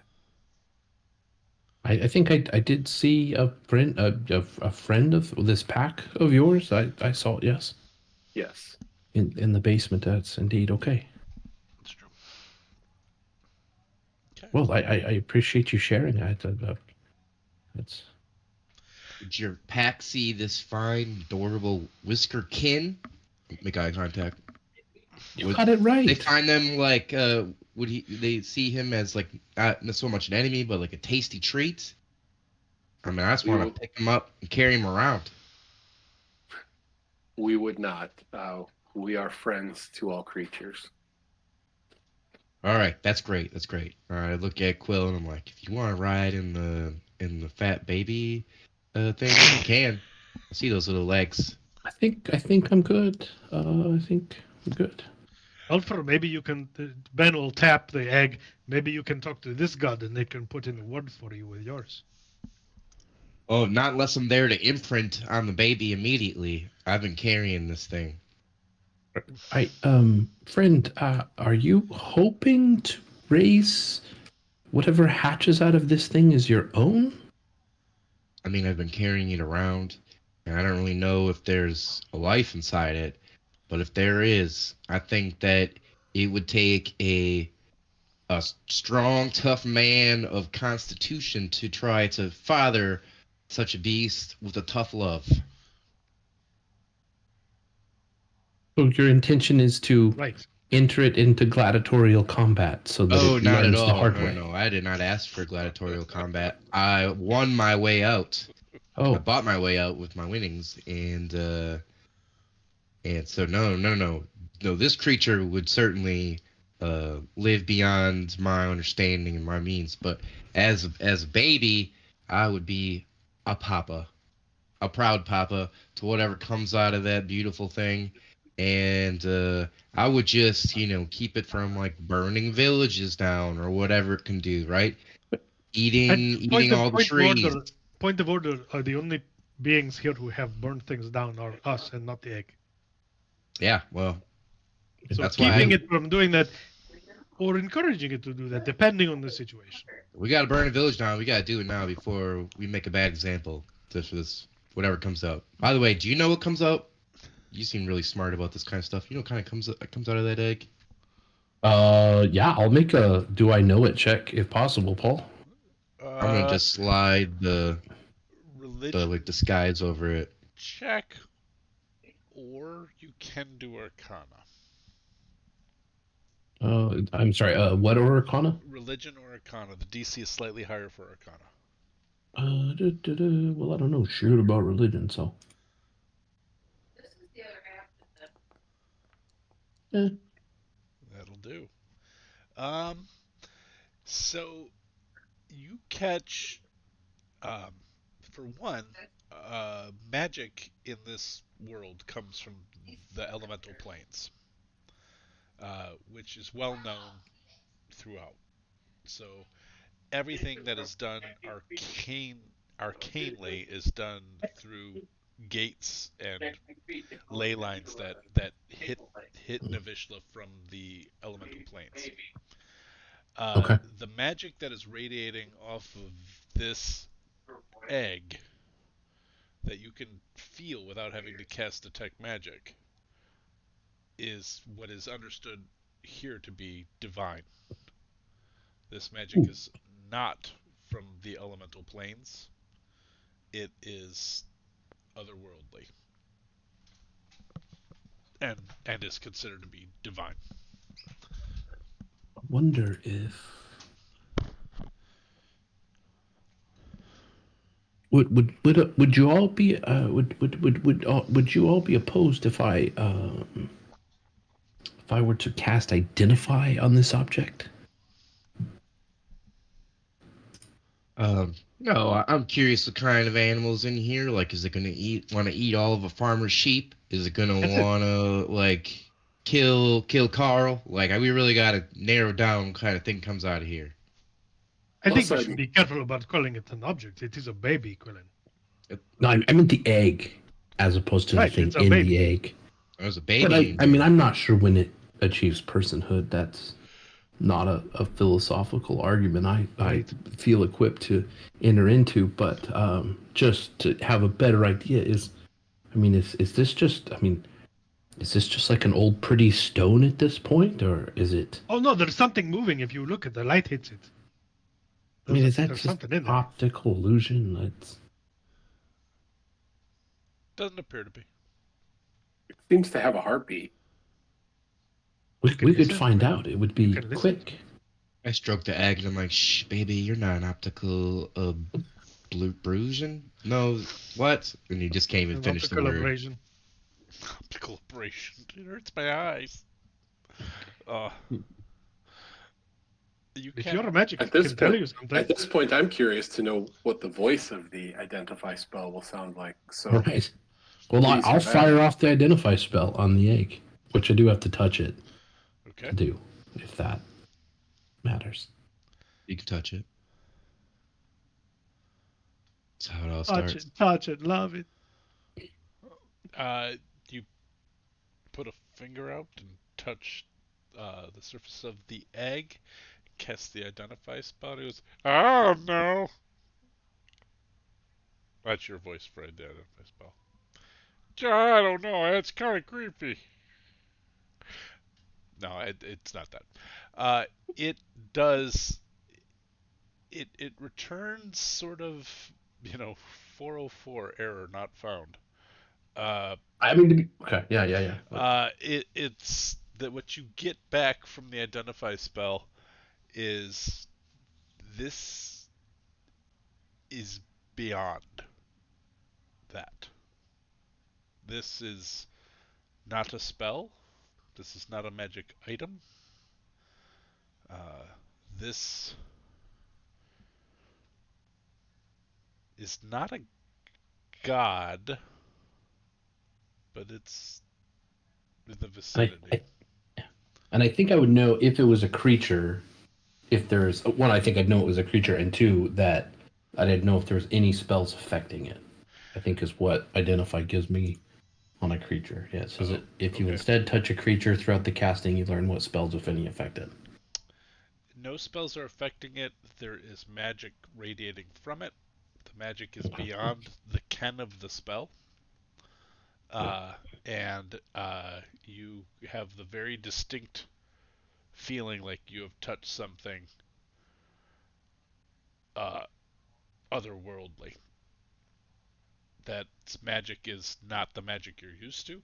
That is outside of the realms of the persons of Navyshla. And that can only be granted. Bone Splitter, I have bad news. I don't think that whatever comes out of this is something you're going to raise. Well, not raise, just give it some direction, you know? Yeah. And I'll relay all the things that I was able to ascertain. Okay. Oh my goodness. That means that this cart is way too bumpy, and I just lay on my back and I bounce it on my belly, which just kind of holds the egg. It's actually bigger like this, right? So I'm Yeah. like Yeah. holding it on my belly and just letting the Dear God. like a little water bed for this thing, but no, I'm still imagining something coming out of there, and you maybe start to notice me talking to this egg in like a, oh little baby voice. All right. So Bone Splitter is in the cart. Uh, Raymond is tied, walking behind the cart. Carl is pulling the cart. Where are Quillen, Ulfer, and Ben as they're walking? Ben would ride in the cart, Okay. but does not have any wherewithal for driving the cart. Is and I highlighted the road to Decathorn. I'm assuming that's the way you guys are going from White Abbey. Uh, Sure. Yeah. Down the road. Okay. My guess is Ulfer would be the best at driving the cart because he has got animal handling, right? I mean, I have a +1 to animal handling. Oh, I really? It's Yeah. wisdom based. You're a druid. That's what you thought. Uh, All right, My skills are in survival and perception, that kind of stuff. but your wisdom modifier should be higher than a +1, isn't it? I don't know that he rolled very high. Oh, No, +1. Yeah. all right. Good talk. My strength is Good higher. talk. Yeah. I don't want. I'm not going to question any further. Fuck. Tony does the unconventional build. I did. Yep. Yeah. The dump stat druid, the dump whiz druid. Yeah. Ulfer is walking up next to Carl, actually. Okay. And where is Quillen? I'll ride in the cart if I can. I Okay. would really prefer not to have to walk. Right, I so- have little legs. All right. What is everybody's passive perception? 18. 18. 13. 13, 14 here. 14. Bone Splitter. Passive. Ooh, that's not gonna be good. Nope. I'm switching to Niner. Niner. All right. And So Ben, you're the one who notices that the earth starts to smell different. And Earth? yeah, like you're walking down a hilly, like you're in a cart riding down, and you're descending because you're coming out of sort of a mountain pass area into sort of a valley, towards a ocean basin here, and so the elevation you know, it's you're on a decline, and the wood the dirt that Carl is walking on and the wheels are churning through, it starts getting darker, and the earth smells more cave-like. The air all smells just a little bit more subterranean. Now you look up and the sun is shining. This is a road. It's not particularly even all that terribly wooded in this area, and you can probably see half mile in either direction. But the dirt being thrown up is getting darker and smells deep earthier. Wait, do you all smell that? What is that smell? ridiculous. Quillen, as your attention is drawn to it, it smells a bit like the earth from where you live, where the Magilumen are grown. This might have something to do with the friends we made last night. This is Oh, the real Earth is the friends we made along the way. right. I'm gonna immediately hide this egg, just like in a panic. Okay. They're coming for my baby. From a baby. See, you guys have gotten about this far at this point, and you see that there is a cart path as you're getting closer that pulls off to the west. But as you're traveling down, that would be on your right. Um, Is there a sign that says cart path? Like this isn't some wily coyote trap, is it? It's a wily coyote looking trap. It's a cart path. It doesn't say cart path. It's not a wily coyote trap. Like it's not labeled. Sorry. I missed the joke. I fucked it up. Right. I just want to make sure it wasn't just like a wall with like a cart path painted on it. No, there's nothing like that. You're not gonna go Just slam into it. Yeah. Although that was a We just have to go so fast we go through it anyways. I've seen this episode. But you see it's heading towards some of the last hills of the White Abbey Mountains here. That this cart path is pulling into. I think we continue through the sticky ground. The stinky ground goes to the west. As you look, since you said that, I'm gonna say you kind of follow your nose a little bit. Stinky ground goes to the east. Clearer air goes towards the southwest. Or sorry, stinky ground goes to the west this way. I think we just pass through it and keep going the way we were going, is what I mean. Clearer air goes to Decathorn. Unless we feel we need to pursue this. If you think it is related to this stuff and you want to check that out, I suppose we can do that.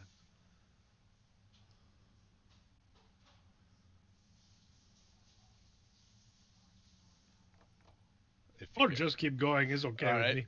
So you guys decide to keep going, and the day.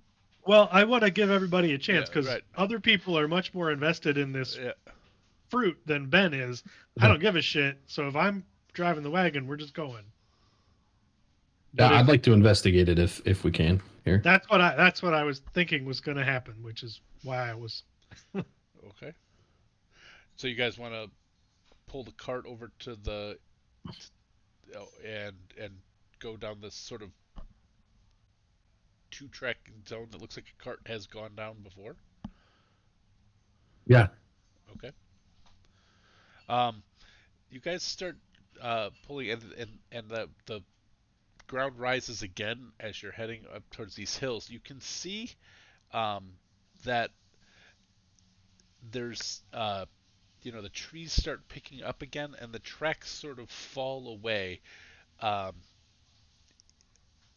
Right about maybe 300 yards off the main road, and it just there's a pathway through the trees up towards the hills, but there's no more cart tracks going up.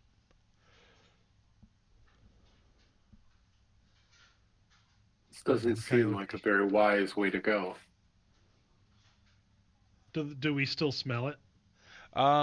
You can either give me a perception check or a survival check. I guess I'll do perception here if I can. Okay. And it actually is stronger coming up towards the caves. And in fact, you're starting to smell like akin to some of the when you guys walked into the compound where you saw that there was like some kind of vegetable being tended to in the yards. It's got that smell to it, only it's deeper and darker. I hate to We use could do the this same trick. term, but You muskier. could give Obi the fire breath, and I could send him in to light it all up.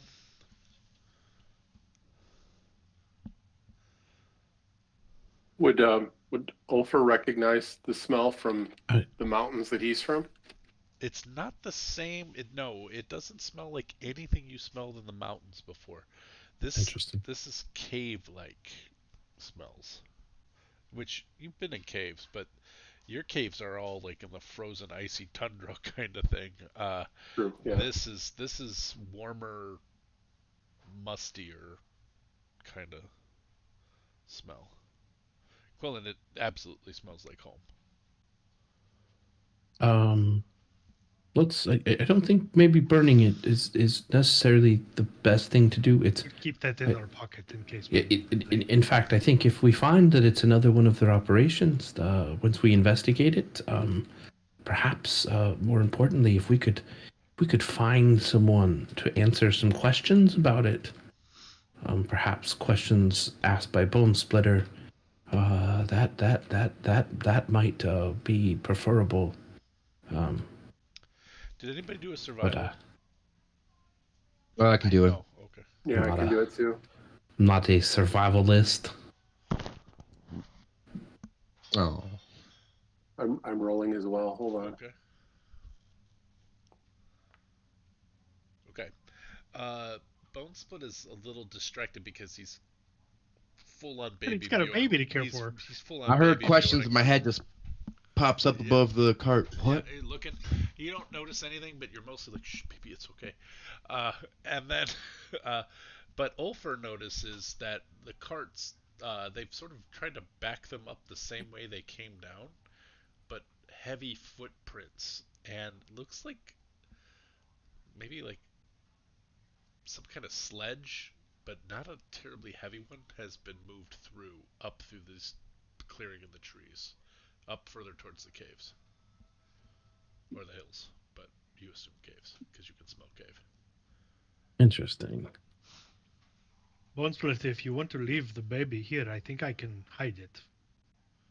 Okay. Yep. And I just talk to the egg through like the sheets or whatever we have on top, and I'm like, remember, we don't kill unless they deserve it, and then we brutalize them so anyone else that deserves it knows to stop fucking around. And then I get out of the cart. I think And I kind of Will's give gonna Ben share a look with. I'm gonna be a good dad face. God. Yeah. But also, Raymond heard you say that, and he's just like, oh God. So Raymond is still tied to the back of the. I'm now referring to it as the van. The back of the van. With his gag, make sure his gag is on. Okay. I'm gonna take the gag out of his mouth.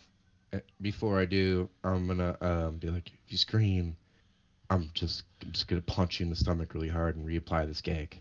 Jesus fucking Christ. No, I won't scream. All right, pull the gag out, and I'm not even like nice about it. I like jam 2 fingers down his mouth and just pull it out. And I'm like, these guys have some questions. And I have no. We want to find other people to ask questions of. No, other. We just want him to be here and stay quiet. He didn't know shit. Oh yeah, shut up, stay quiet. I just jam the thing right. Just really get it back in there and be like, all right, you're doing good. He says, I'm so confused. I'm so confused. You're doing good, pig. All right, so you guys start walking up this. Before we go, I'm gonna lock eyes with Raymond while I do this, but I'm gonna pull the shadows around and I'm gonna cast invisibility on the egg. Oh. Okay, and the egg goes invisible. But for an hour. He doesn't see it go invisible because he can't unlock his gaze from yours. He's just terrified staring at you. Yeah, mostly I just want to make sure he sees what I'm doing with the shadows. Yeah. He just sweat just starts beating up, and then you hear Carl Wicker in something that sounds like ha ha ha. And all of my verbal components are that ancient primordial. So yeah. Creepy. It's super creepy when Ben casts spells. Yeah. Ooh. Quill, what do you want from me? You want me to find some more of those vegetables or something? Well, we just need to go investigate it. It could be nothing. We just need to go see where the smell's coming from. And if it's more of those cultists, then well, I mean, I would well if we could stop the operation, but then if we could also get one of them and question them, about the wheres, the whys, the hows, the whole thing would be terrific if we could get answers. Right. All right. Well, we've got That sounds we've good. got a little while our baby is invisible. All right. This guy seems to have a nose for it, and he points at Ulfer. Maybe we should let him lead the way. All right. Ulfer, I need one more survival check to keep on the path. I can't do it, man. If you're proficient, you can give him the help action, but he does not Oh. appear to need it. We don't need that. So Ulfer leads you guys up this. The tracks occasionally are they're just really hard to see, but Ulfer has identified it and is following it through. Lots of switchbacks, even a couple of uh, tree branches and some camouflage.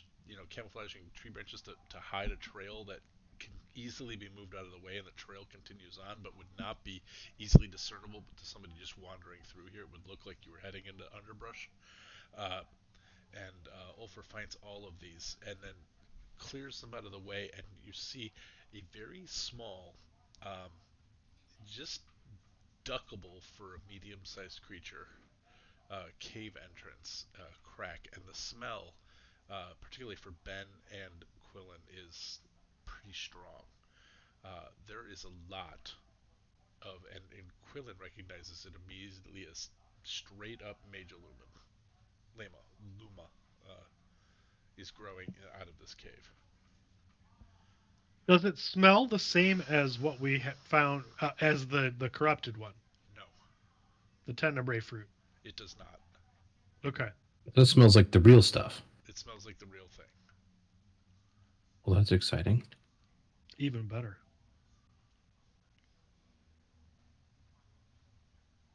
It is deathly quiet, though. You don't even hear birds chirping around here.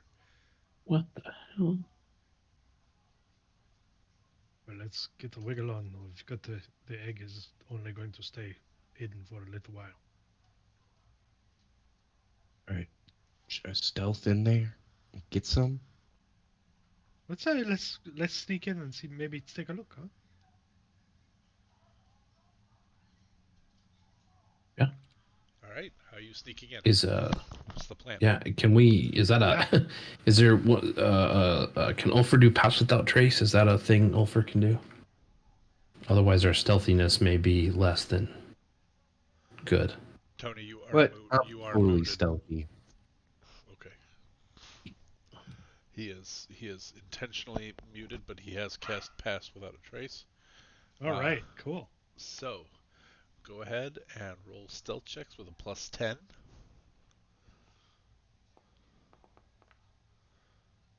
Good thing there was a +10, because I rolled a 2. Oof. Oh, goodness. The 14 now. You forgot your +10. But it's right. So 14, 16. Okay, the only one who added the 10 was Ben. So it's actually 18, 22, 14, 16. Is that right? Correct. Okay. Yep. All right. It's not a D10. It's just 10. Yeah. Okay. You're right. It's just 10. Sorry, my bad. All right. I am going to roll one perception check. It's a D20. They have a +2 to their perception check. Who's they?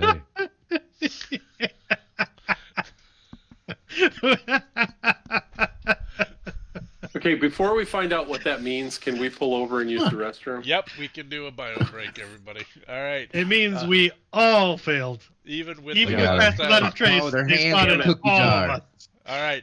When we come back, we will pick up with whatever comes out of this cave. We'll be right back. 1 second.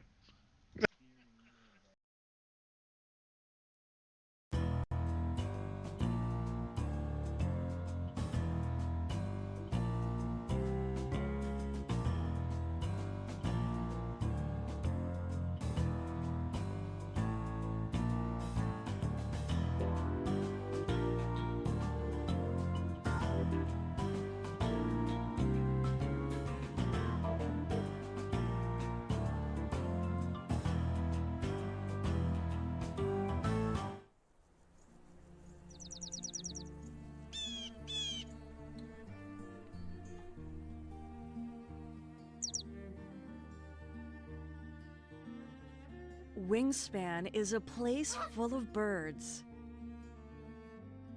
Your goal is to build a wonderful preserve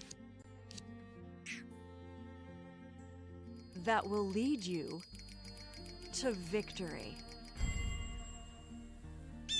Learn new facts about birds. Blue jays can carry up to 5 acorns. Discover new species. Help them lay eggs. Gain food. Or even hunt. Become a bird enthusiast.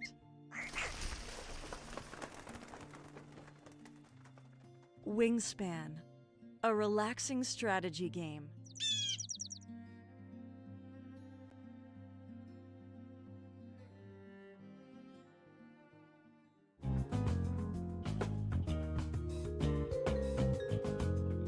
Lavender Legal Center is a nonprofit providing legal representation and related advocacy by and for LGBTQ Iowans. Lavender provides direct representation, advocacy, and referrals, with a priority for serving those with low income and LGBTQ youth.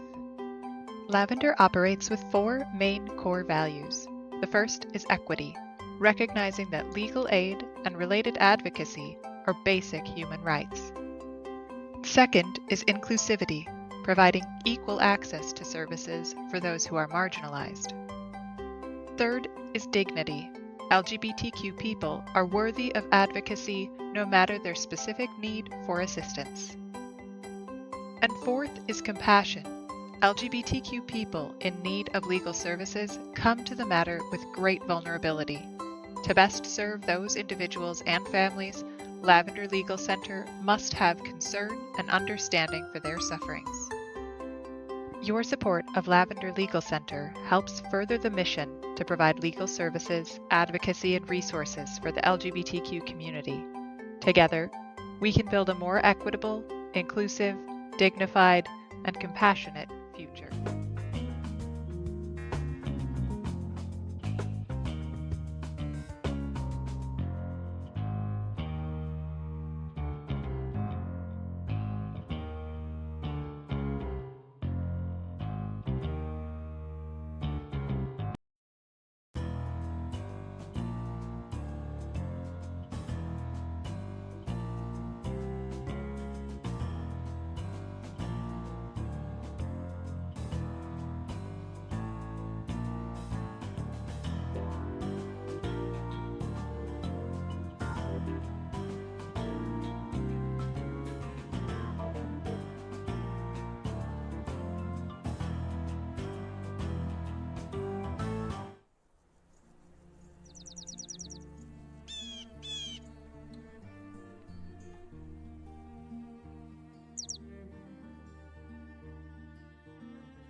Wingspan is a place full of birds.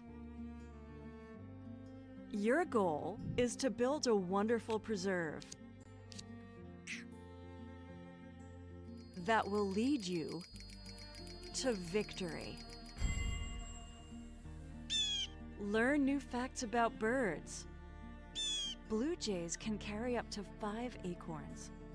Discover new species. Help them lay eggs. Gain food. Or even hunt. Become a bird enthusiast.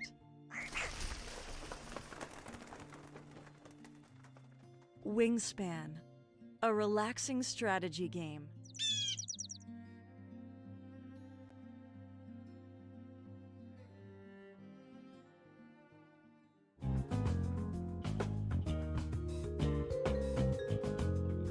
Lavender Legal Center is a nonprofit providing legal representation and related advocacy by and for LGBTQ Iowans. Lavender provides direct representation, advocacy, and referrals, with a priority for serving those with low income and LGBTQ youth. Lavender operates with 4 main core values. The first is equity, recognizing that legal aid and related advocacy are basic human rights. Second is inclusivity, providing equal access to services for those who are marginalized. Third is dignity. LGBTQ people are worthy of advocacy no matter their specific need for assistance. And fourth is compassion. LGBTQ people in need of legal services come to the matter with great vulnerability. To best serve those individuals and families, Lavender Legal Center must have concern and understanding for their sufferings. Your support of Lavender Legal Center helps further the mission to provide legal services, advocacy, and resources for the LGBTQ community. Together, we can build a more equitable, inclusive, dignified, and compassionate future.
Wingspan is a place full of birds.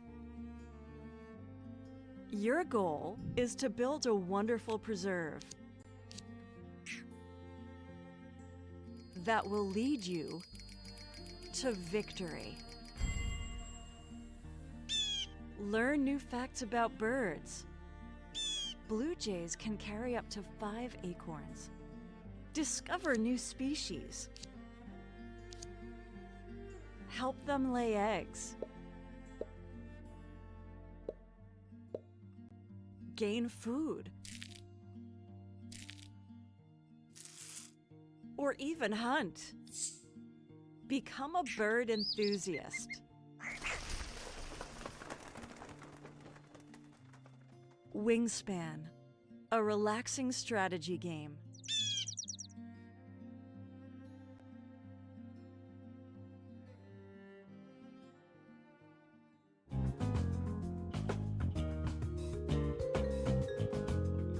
Lavender Legal Center is a nonprofit providing legal representation and related advocacy by and for LGBTQ Iowans. All right, we're back. The party has traced their way back into a hilltop area, sort of like a dugout cave kind of area, where there's a small opening that they can kind of reach into. They cast Pass Without a Trace and snuck in, but as soon as they enter, they hear a voice calling from the back. Is it time then? I can go now, right?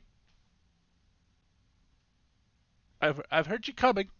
Is it time for me to get spelled? What the Yes. fuck? Yes, it is time. It's time for me to get spelled. Great. All right then. I'll be moving on then. And a person walks out, and you see somebody in the adept gear that you've seen before, although not the blinded version. And so they walk out. Oh, you not here to spell me? Oh, no, we are for sure.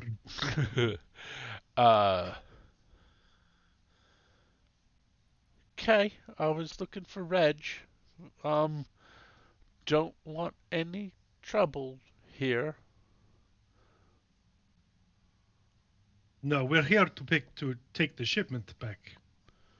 To the And center. ask some questions. Yeah, what he said. You're here to take the shipment back. But they're To not. the Cenobite. They're not. They're not ready yet.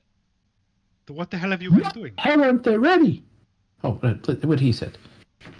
Uh, um, um, um, She's going to be very upset if you've been wasting her time. Very upset.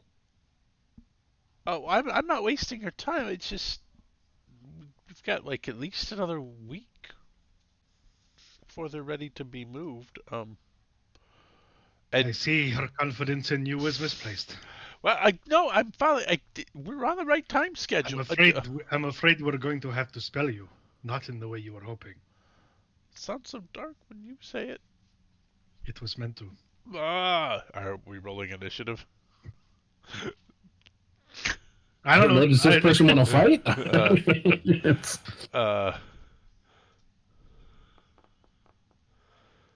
Just totally like not picking up what you're laying down. So I we just put these groups in about 2 weeks ago. She knows they won't be ready for another fortnight. Well, there's been a bit of a mishap at the Cenobite, and she needs them sooner. You can't make them grow any faster. They grow when they grow, and she knows it. There's nothing I can do about it. Tell her that where's Reg? He caught a bit of fire. What? He caught fire. I'm gonna roll an insight check. Guys, we're not even dudes. We're not even wearing the same outfits. Fuck's sakes, answer this guy's questions, or I'm just gonna hit you. Or the critics, that's not canon. Get it out of there. So she's like, you're not part of the Cenobite, are you?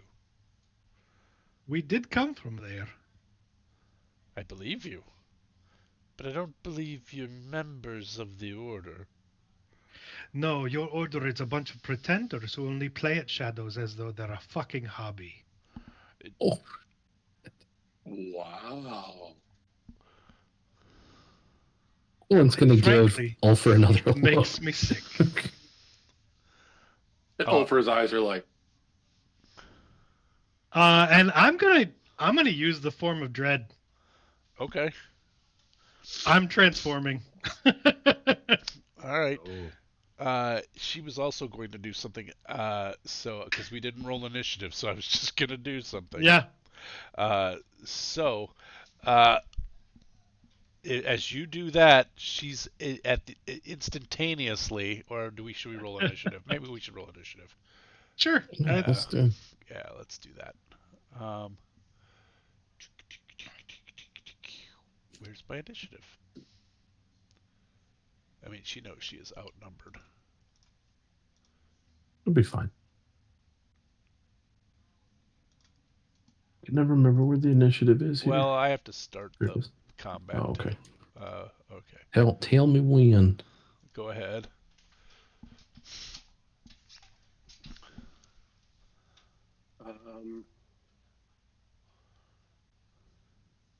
Yeah. Let's try again. Mine's broken. Ben did it. You what? If you click on your sheet, do you have the old sheet going or the new sheet, Bone Splitter? Yeah, I got something weird going on. I can switch it to the good sheet. There you go. Oh, can you move us to? Or you're on a different map? Oh shit! There, I just rolled from D&D Beyond, and it went well. There we go. Oh, Bone Splitter has a 27 or 23.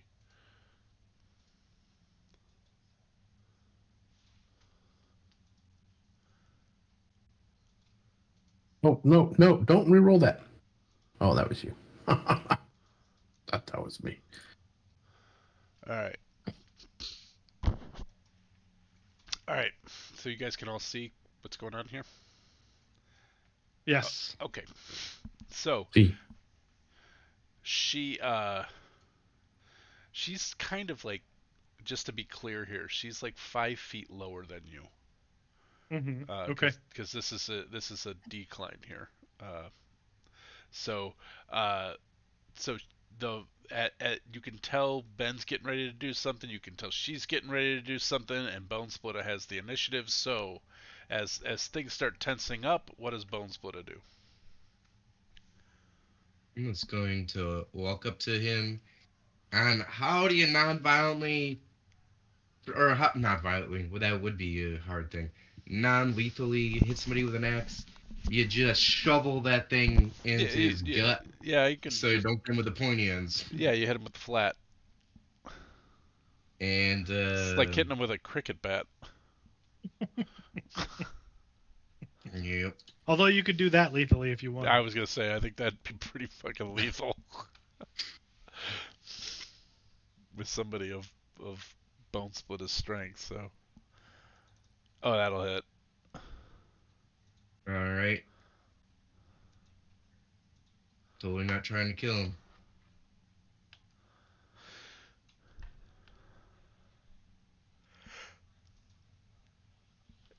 Eight bludgeoning damage in this case, right? Yep. We are Hey, level 5, so you have another attack. Yeah. I do. Shovel the axe into him again. Oh That's no! another crit. Wowza. Oh, it only rolled one though. You click the roll damage button and it'll do it for you, correct? You know? Yeah, I'm doing it in the Oh, you're doing it in D&D Beyond. D&D Bond. Alright, I'll roll my other one Yep. here.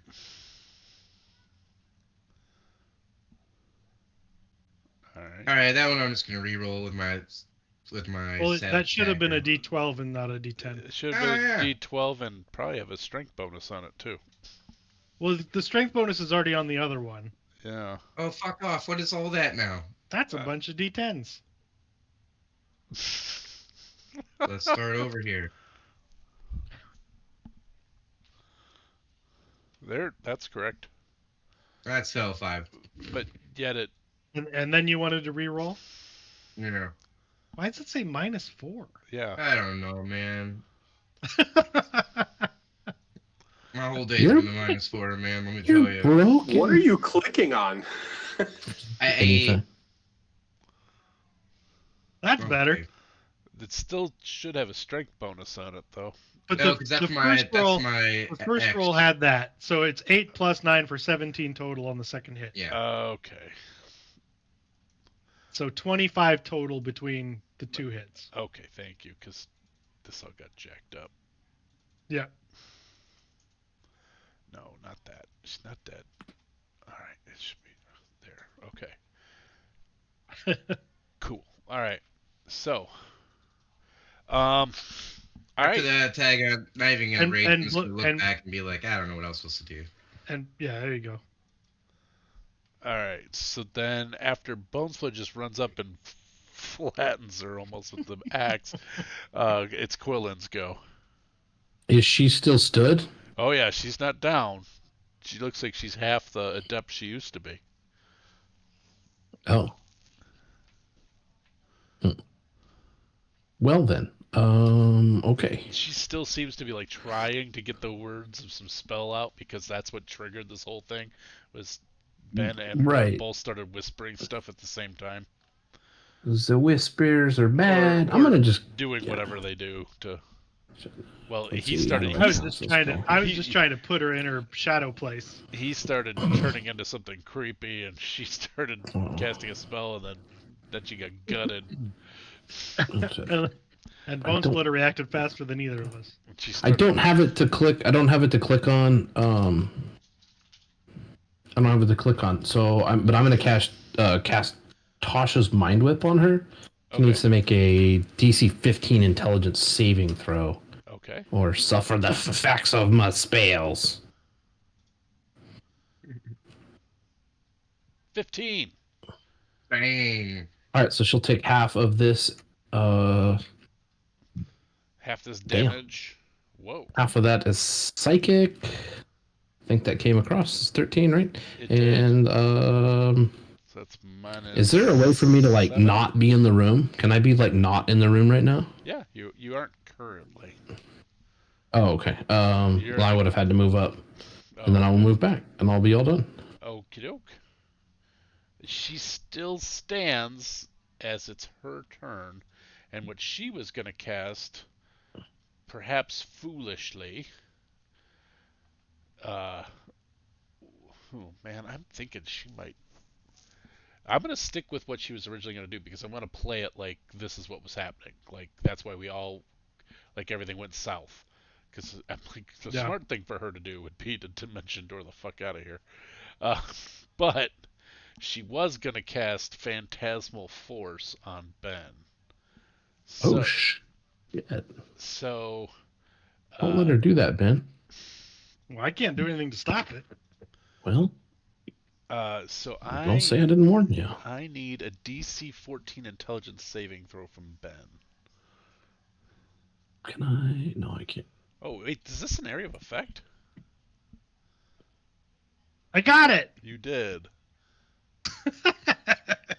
I'm checking the target though to see, because I thought it was a single target, an individual target, and yet it wants me to place a template. 10-foot cube.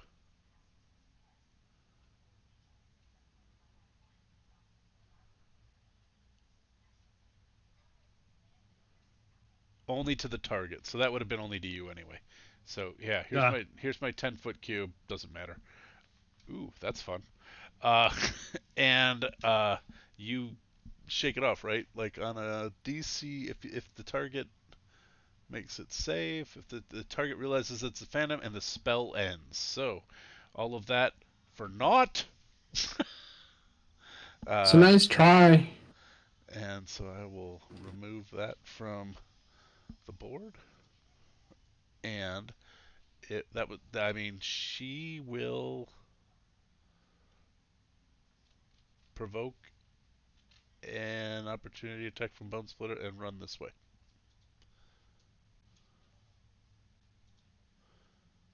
Because she's panicked. That's a mistake. So I will move after we see if you kill her. Well, knock her unconscious. Trying to run away? That's a paddling. That's with my axe of education. 18 hits. That's right. And I can't imagine. Well, I don't know. I get to reroll it. We're gonna reroll that.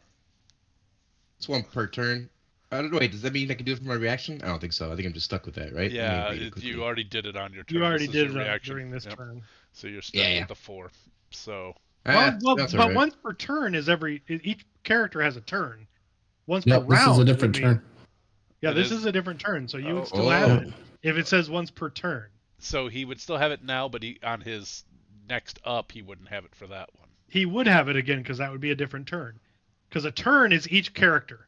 Yeah, each person's round is everybody going once. Right, but if his turn was already gone and he used it. If it says once per turn, it refreshes on each character's turn. That's just like the rogue's sneak attack is every turn. It's not every round. I get that, but how many turns does he get if this is his reaction? It's not his turn.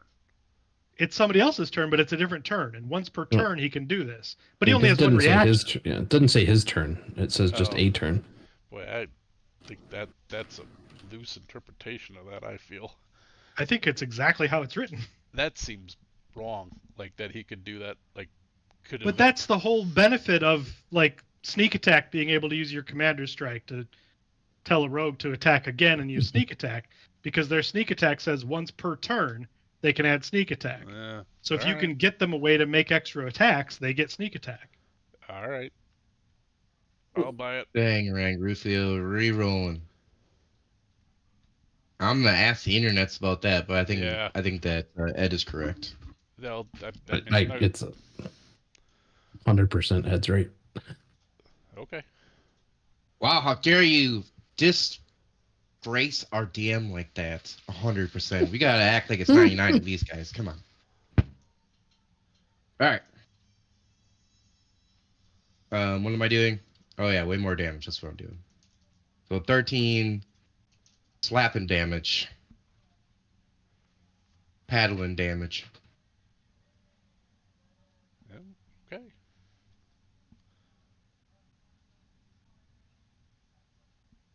Does that knock her on her keister? 13 does not. All right. She is still up, so she moves to here. Are we in the dark? Yes. All right. All right. So yeah. So that would do that, and then Ulfer is up. Ulfer is going to move up to there and cast Thorn Whip.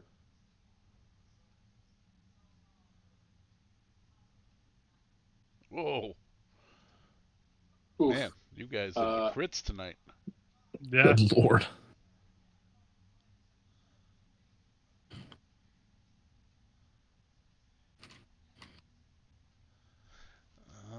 That Now, downside will- is Thorn Whip you can't do non-lethally. Yeah, so she is. It's a melee attack, I think. Can you do non-lethal with a spell? Yeah, any melee attack. Oh. Yeah, I hope you're not asking me because I have no idea.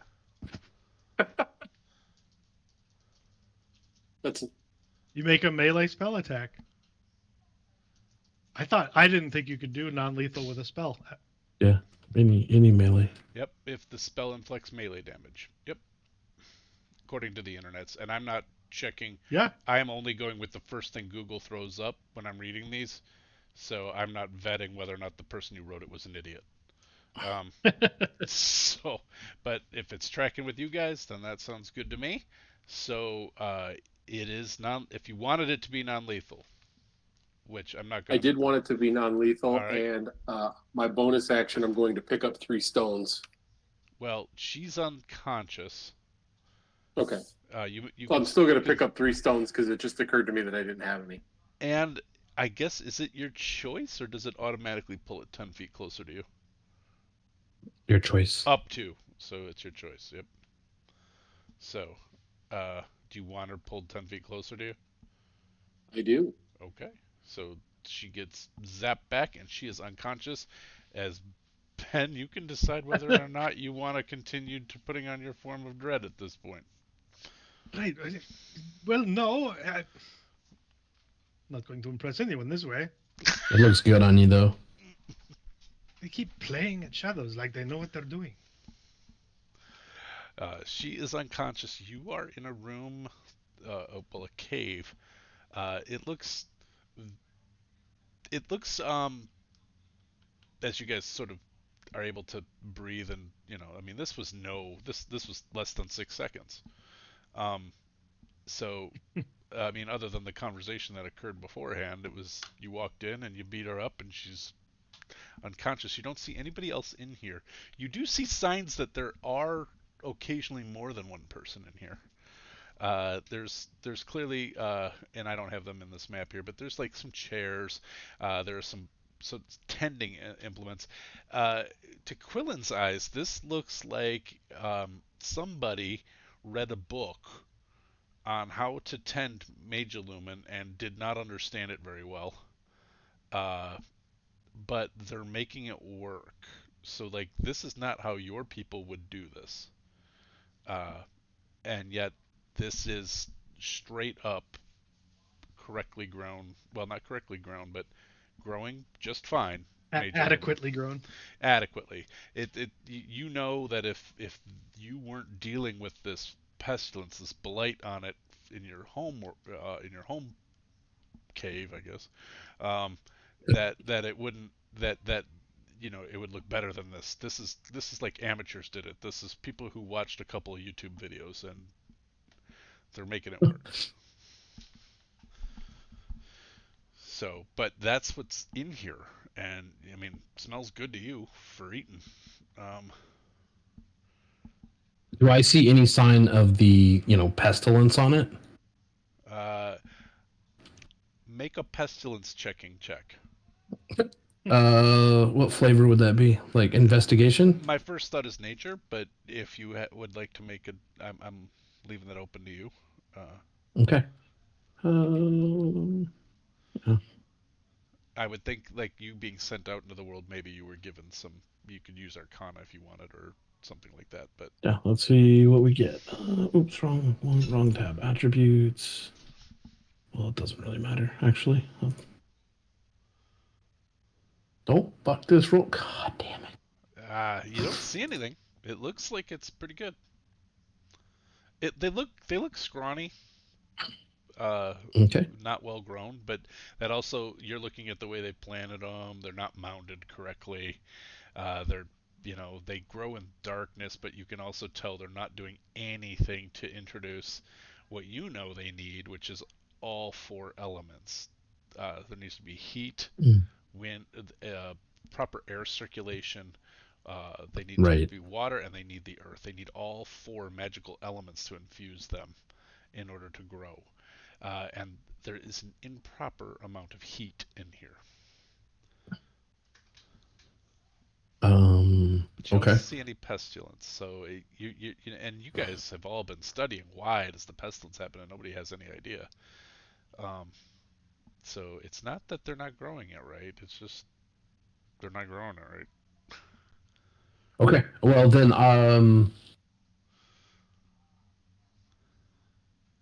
Ben, you want to help me just investigate the rest of the cave just to see what else we see, and then Yeah, you bet. maybe we'll wake this person up and question them, and then burn it down? Yes and yes. Okay. And depending on their answers, they'll be in it or not. 19. All Seeing right. what we can find in here of interest. You find farm implements. You find,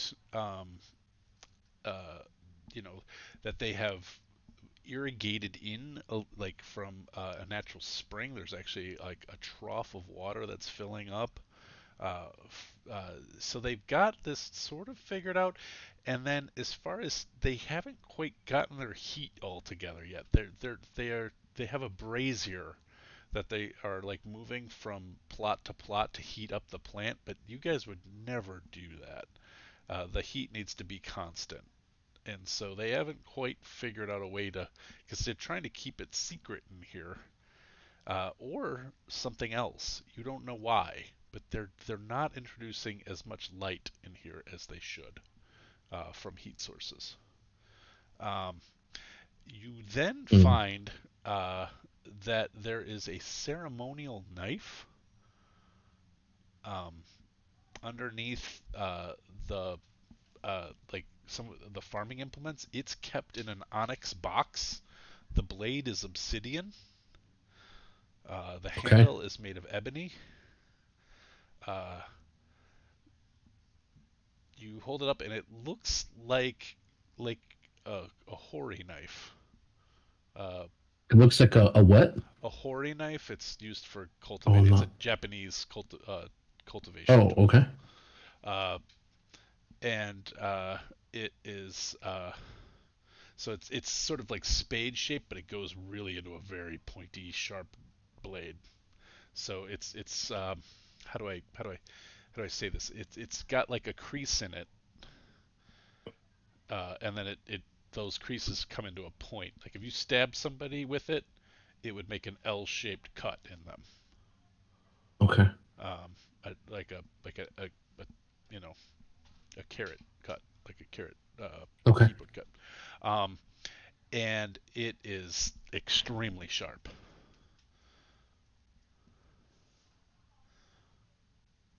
Are you guys? Well, I'll take that in the box, and Okay. that seems.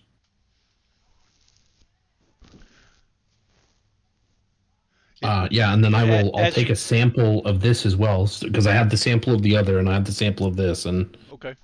As you pick so up then I can the hori maybe do knife, some experimentation. You get a sense of extreme cold through you. Okay. Oh, I should have said I would until I can detect magic and do other things, and I'd probably leave it in the box. Even the box is cold. It doesn't do you any damage. It's just very, very cold. Interesting. Well, I'll put it in my pack, I guess, for now. I mean, I don't want to touch it, is what I'm saying. Okay. Well, what do y'all think? Do you want to question this person and then burn this place down? If you think we can get anything useful out of them, sure. It'd be nice to know if there's anyone, if oh gosh, Lady what's her name reports to anybody. Shay.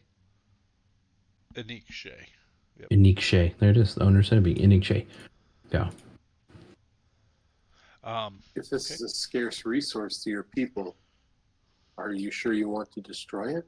It's the problem. It's not it's not scarce. It's we've had plenty, but there's been a corruption, and this it's Is not this corrupted here.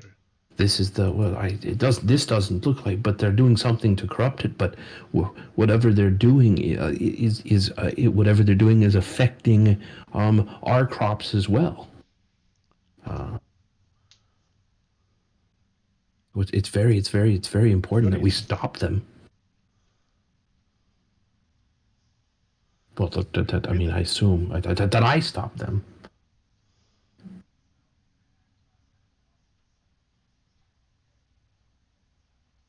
Okay then. All right. Are you guys bringing her to somehow, or she is? Because otherwise, I'll.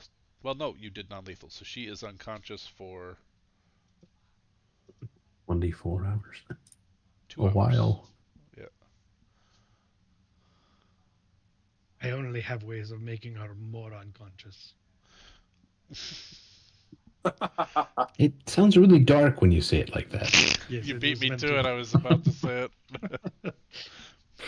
No, I should clarify. I could make her dead, or that's all I guess that is more unconscious.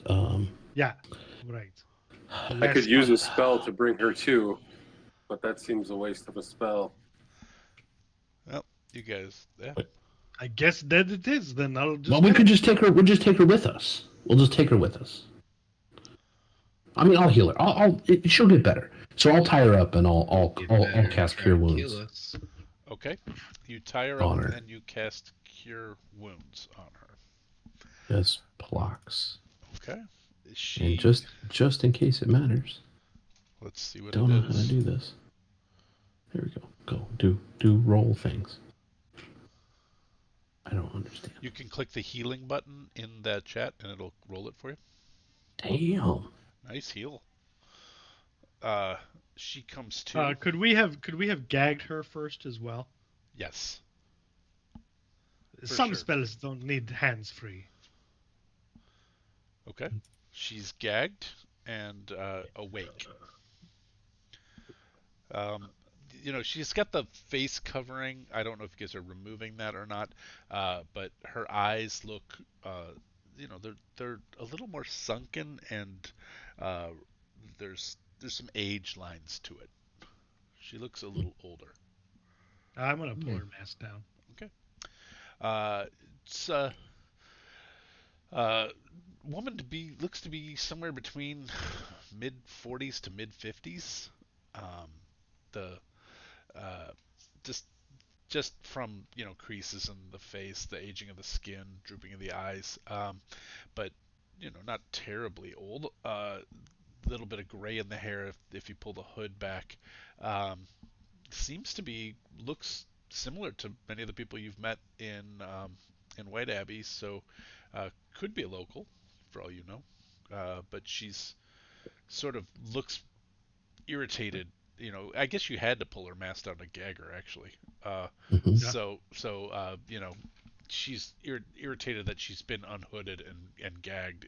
Is the look on her face, like looking and just she can't touch her face, but just looks rage in her eyes. That actually you can't tell any other than the rage in her eyes.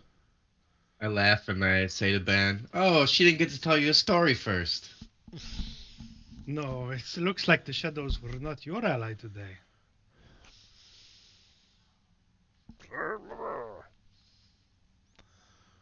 Ma'am, if I'm gonna have an Obi's gonna materialize on my shoulder. I need you need to tell us what's going on here. We can remove the gag, but if you do anything other than answer our questions, we will kill you. And probably slowly. Even worse, we'll let you live after what Ben does to you. That Roll sounds even better. That's a good idea. intimidation check with advantage because it's a 2 for intimidation. I don't need I will roll that. proficiency in intimidation for this.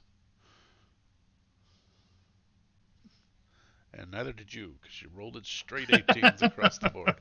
All right. With a real good intimidation modifier. Yeah. So she sees the shadow on you, and she won't take her eyes off of Obi. And she says, "What do you want to? What do you want to know?" And then I'll remove the gag. Okay. Because that was what I was telling her. She had to. I was going to take that off, but she had to understand what would happen. So yeah. I understand. That's where we are. We're caught up.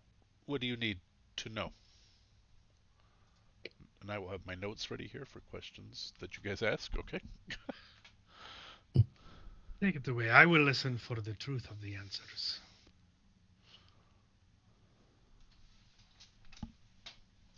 So, who do you work for? Why are you doing this? Where does this come from?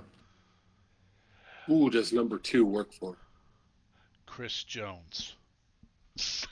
No. I wish I've been working number for 2 number right 2. now. I've been on the clock all weekend. Working 9 to 5. Is she still if staring only. only at Obi? Yeah. I'm gonna telepathically direct him She'll to like dart get, eyes at like- you occasionally, but she's mostly looking at Obi. No, I'm gonna telepathically direct him to like get right up in her face. There's a look of fascination more than fear as Obi gets closer. Sort of like the look you might see on people who saw Jesus in their toast. True believers. Yeah. So she will, again, she's just almost in a rapturous way is looking at Obi, and the first question was, "Who do you work for?" And there was kind of a lot of questions altogether there, okay. But yes. The first question, I myself work for the Rajaskin Anik Shea. The Raja? What is a Raja? What? Rajaskin will mean nothing to any of you except Ben. Yeah. So Ben, you know that means like lieutenant. And it's a primordial term, or it's an ancient shadow primordial term. Okay. Let me see. I don't have any other languages that I could relay that to anyone in. But I'll nod as though I understand. Okay. So if Quillen goes, "What's a Rajaskin?" She's our leader. Our leader here in Navyshla. But not the leader. A Rajaskin serves another. Yes. All the Rajaskins serve her. The K-Leech. Now the K-Leech, this is the first god. So Ed, I will trust your ability to run 2 different games with 2 different sets of knowledge. Yeah. The K-Leech is one of the queens of the shadow elements. She's not the only one. She is sort of like the equivalent in 5e D&D terms would be she's like the queen of the Unseelie Court. And then there's a queen of the Seelie Court. But I'm not using those terms, but well, and they're not exactly Fey either. They're not Fey at all, but they're not even a little bit Fey, except for I use the Archfey as the patron because they're well, and so there's okay. yeah. I just use it for reskinning because the powers are similar to what I want the Tenebrae to have. But the so And so before anybody asks, Ben will say the Kalich is the queen. The queen of what? Why would they want to do this? Sometimes said air and darkness. and Ben, of course, you would also know that she is a trader in the best and the most useful of secrets. Mm. The lifeblood of what Yeah. happens in shadows, what is hidden. But you don't have, share what you will. But I trust everybody to Perhaps play the appropriately. best approximation of air and shadow, or air and darkness, is a shadow. And what are you? What is she doing with this? With the Magilumen? Why is she corrupting it? But she is manifesting her will on this plane of existence. To ruin things? To kill everyone? We welcome her to. Oh, that's not good. The dragons are abandoning us, and we will find a new order through a new god. The Kalich will come and set things to right.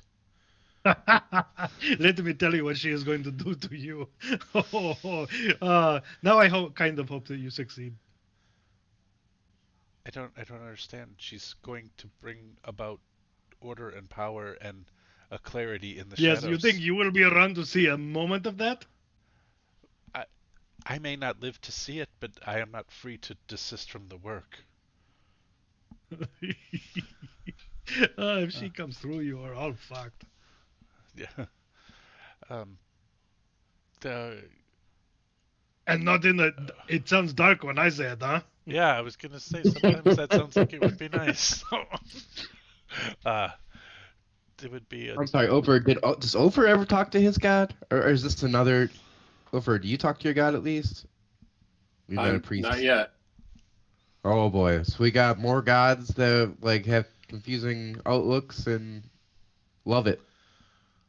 Love it. I just giggle. I will. Put my arm around the egg. It's been 2 years since some of this stuff has been laid out for. I mean, it's only been like probably 5 months since I laid this out for Shane. But the dragons are like the great Greek deities. They do show up on the material plane from time to time.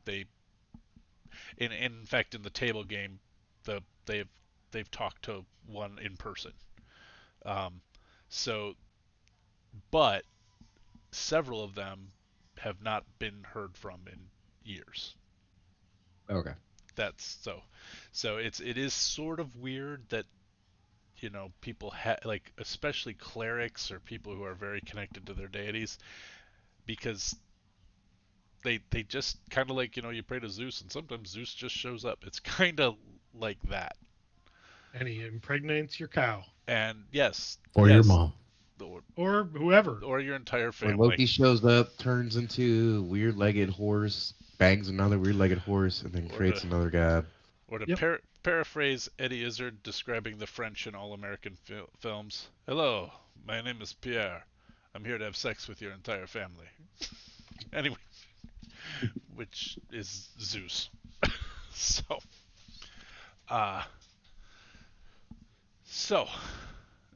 that is so. Any other questions as she sits here and she's still sort of, even though she's got like this sort of confused look on her face as Ben has laughed at her understanding of the Kalich, she also is enraptured by Obi. Like this is a manifestation of the Kalich right here in front of her. It's so you see, what we have to do is grow the. Did you say Magiluma? We grow the Magiluma, which take all 4 elements, the magic of this world, and make it manifest and become a magical, I guess, food or object. It can be used for a number of things, we infuse it with the shadow, which then it loses its fungal properties and slowly becomes a vegetable. You realize that by playing with this, the same thing that's happening to it is going to happen to you, right? Oh God, I hope so. Fuck is wrong with you? I'm getting old and weak. If I become shadowy and a thing of knowledge and secrets, I won't age. You You'll think be that's a- how that's going to work? You'll be a bag of pus. But I will be an ageless pus. No. Like, you In a won't way, you're be right. anymore. That's more right, though.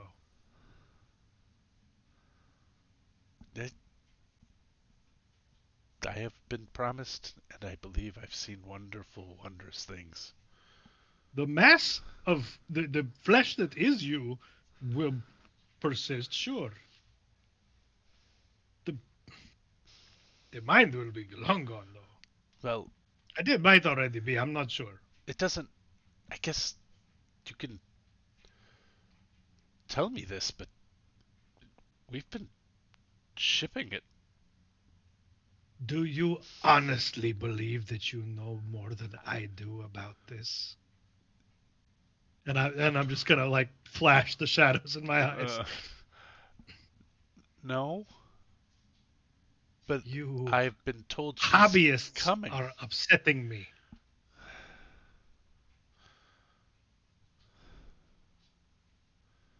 Well, she's coming. There's tenebrae roots growing all over Navyshla now. The the juice is going to be consumed. She will manifest. That sounds oddly sexual when you say it. And dark, huh? No, just sexual. Not Especially when he dark. says it. Just dumb. So you're all going to drink this juice? Oh no, we're not. We've already been drinking it. They're going to try to make everyone drink this. Isn't that your plan? It doesn't have to be everybody, just enough. Enough for what? Enough to widen the tear. What tear? We were told. And you can see that Quillen is getting like visibly upset. There's a tear, and I'm just an adept, but a tear was made between the shadow realm and here. It was the first connection between the land of the Tenebrae and here. Uh, no one understands how it happened or how the first got here, but afterwards, a route was found between here and the Nissi land and the Tenebrae. Nissi land is the land of the fairies, for those who don't know. So, the Feywild, that goes into the equivalent of, if we're using 5e terms, the Shadow Dark. So, but that my understanding is she does not have. There's not enough shadow in this world for her to exist here yet. But don't you think that's on purpose? Well, it was an error. An error by who? Who? Who would make an error? The dragons, they've deceived us. Deceived you? You were never consulted. This world was meant for the elements. All of them. The shadow will restore it. So, quick question. Yeah. Is shadow typically considered one of the elements? No. This is all right. new juju. Right, well. The 4 elements are the 4 elements. They surround the material plane. There are reflections of each of those. The material plane's reflection is the Nissi. the elemental plane's reflection is the shadow. It's a quiet place, a place of creeping and slow movement, not the extreme energy of the four elements. So the reflection of the material world is the Fey world. The reflection of the elemental world is the Tenebrae. It's the shadow cast. So that's the cosmology of Navyshla right there, in as close to a nutshell as I've ever put it, and it's a mess. I had to do a drawing at the table game, and it wasn't helpful. And it wasn't helpful? No. I held it up, and everybody looked at me like, it's not helpful. So how long do you have to do this before they take your eyes? I was hoping if I succeeded at this task, I suspect I will have to do much penance and then try again. Hopefully I'll be able to do it before she comes. We could just take your eyes now. And y'all will look down, and Quillen is holding that sacrificial knife that they found here. Yeah. And he's gonna lunge at her and say, the good news is you won't have to wait for that ending. And he's gonna plunge it into her chest. Okay. Oh, She's. There's no. I mean, she's a cultist. Let her go. Roll. You don't have to roll to hit because she's motionless and restrained. You do need to roll. You did heal her up real good. Just a little. So it's 10 points. It's a 1d6 plus 2. Well, damn it. Hold on. Well, whatever. After this, After this, Obi's gonna sting her. Okay. Yeah, and mostly Quillen's gonna stab her and then just like leave it in there while she bleeds out. Okay. So you said 1d6 plus 2 plus whatever your strength plus 2 or dex is. Oh. So I'll do dex. I can add 2 to this. 1d6. Where's my d6? Here we go. So just add 4 to that. It operates as a short sword. Good Lord, that's not how that works. There we go. Oh, that's how about 10? How about 10 points of damage? She did. So she's at 0, right? Yep. As she's like succumbing, bleeding out. Yep. Obi is gonna get right up to her and whisper in ancient primordial, saying, "You were never gonna be there." And then he's gonna sting her, and then she's gonna die. That's it. She's out. All right. Yeah, there's no reason for me to, because the 4 would. I mean, that's 2 death saves if I were doing death saves. Yeah. Well, and then there's poison on top of that. Yeah. I'm not gonna mess with it unless anybody else intercedes to stop her from dying. She will die. So. All right, and she is dead. You guys are in this earthen cave. We kill Raymond. Or why are we keeping Raymond? I don't know. You at this point, because we don't think he's a cultist, though. He did drink the juice. Oh, did he? Yes, he told us he drank the juice. No, then we should kill him. Should we bury them in this dirt? It's pretty fertile. I think we need to burn this down. But if we know it's a place we can come back to, you guys could get more. Right, so I'm just going to say this. If there is anything we can do to stop her from coming through, we're going to do it.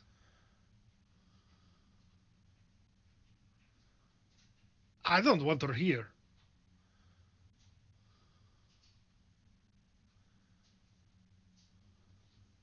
It doesn't seem like a good thing. Yep. If I can emphasize a couple things I said. I mean, they're into the idea of the dragons going away. Yeah. So just to put that out there. It certainly doesn't seem like it's a very good idea. I never saw myself as the type who would try to save this world. Let's be honest. But I don't want her to be in it.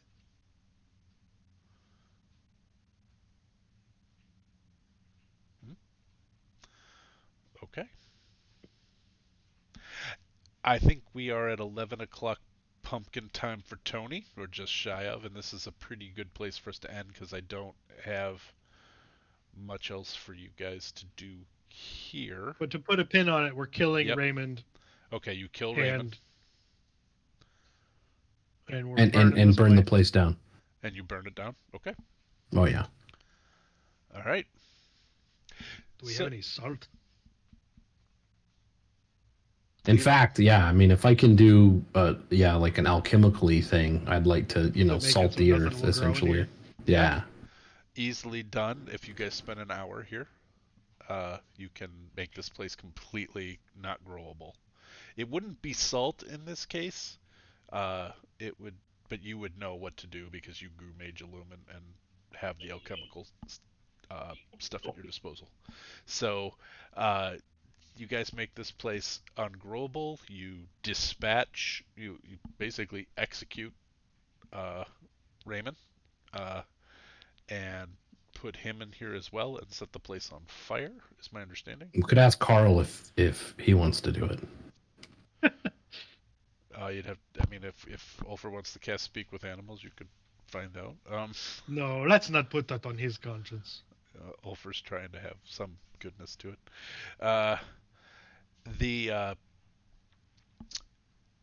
So you light them on fire, and so this is the stuff that you learned, just to make sure. You know that they turn the tenebrae root into a liquor. You know that, let's see, these were I do a thing with secrets and clues via Mike Shea, so I'm going through the ones that we revealed tonight. A small cave in the hills west of Decathorn has recently been purchased by the Sunabee and is being used for the cultivation of Magaluma. You discovered that. The process for turning Magaluma into tenebrae root is infusing it in the shadow elements. Magaluma uses all 4 creative elements to grow. It retains all those elements in its root structure. You don't know that. Henri Lefermier is making a pilgrimage to the Vuari Mountains to commune with Quaidi. You don't know that. Yep, that's what you've learned. So, Well, and we learned all that stuff about the K-Leech. Kind of important. Which was not in my secrets and clues. I decided now was the time to let that loose, and you are aware that the cult of the Tenebrae's goal is to bring the K-Leech into the material plane to rule as the goddess of the material plane. So that's bad. That's bad, according to Ben. So, well, Ben just said he doesn't want it. Yeah. I don't make a value judgment. I just don't want it to happen. I don't want that. I don't want it. I don't want it. Do not want. Do not want. So, when we play again, hopefully sooner rather than later, you guys are still planning to head towards Decathorn and to Cloverdrum. Is that correct? Yeah. I think so. Okay. Yeah. All right. Yeah. So, until we can join you again from this game, which maybe is in 2 weeks, we'll confer offline, make sure that still works. We will see you here Sunday for Vault of the Drow. Sunday. Vault of the Drow around this same time. And next Monday for the Warbler Brothers as we still engage in the darkest timeline. Yes. It is the darkest timeline. Todd. Anyway, so. Thanks, Todd. Until then, roll some dice, play some games, give up your time and treasure to causes that are meaningful for you.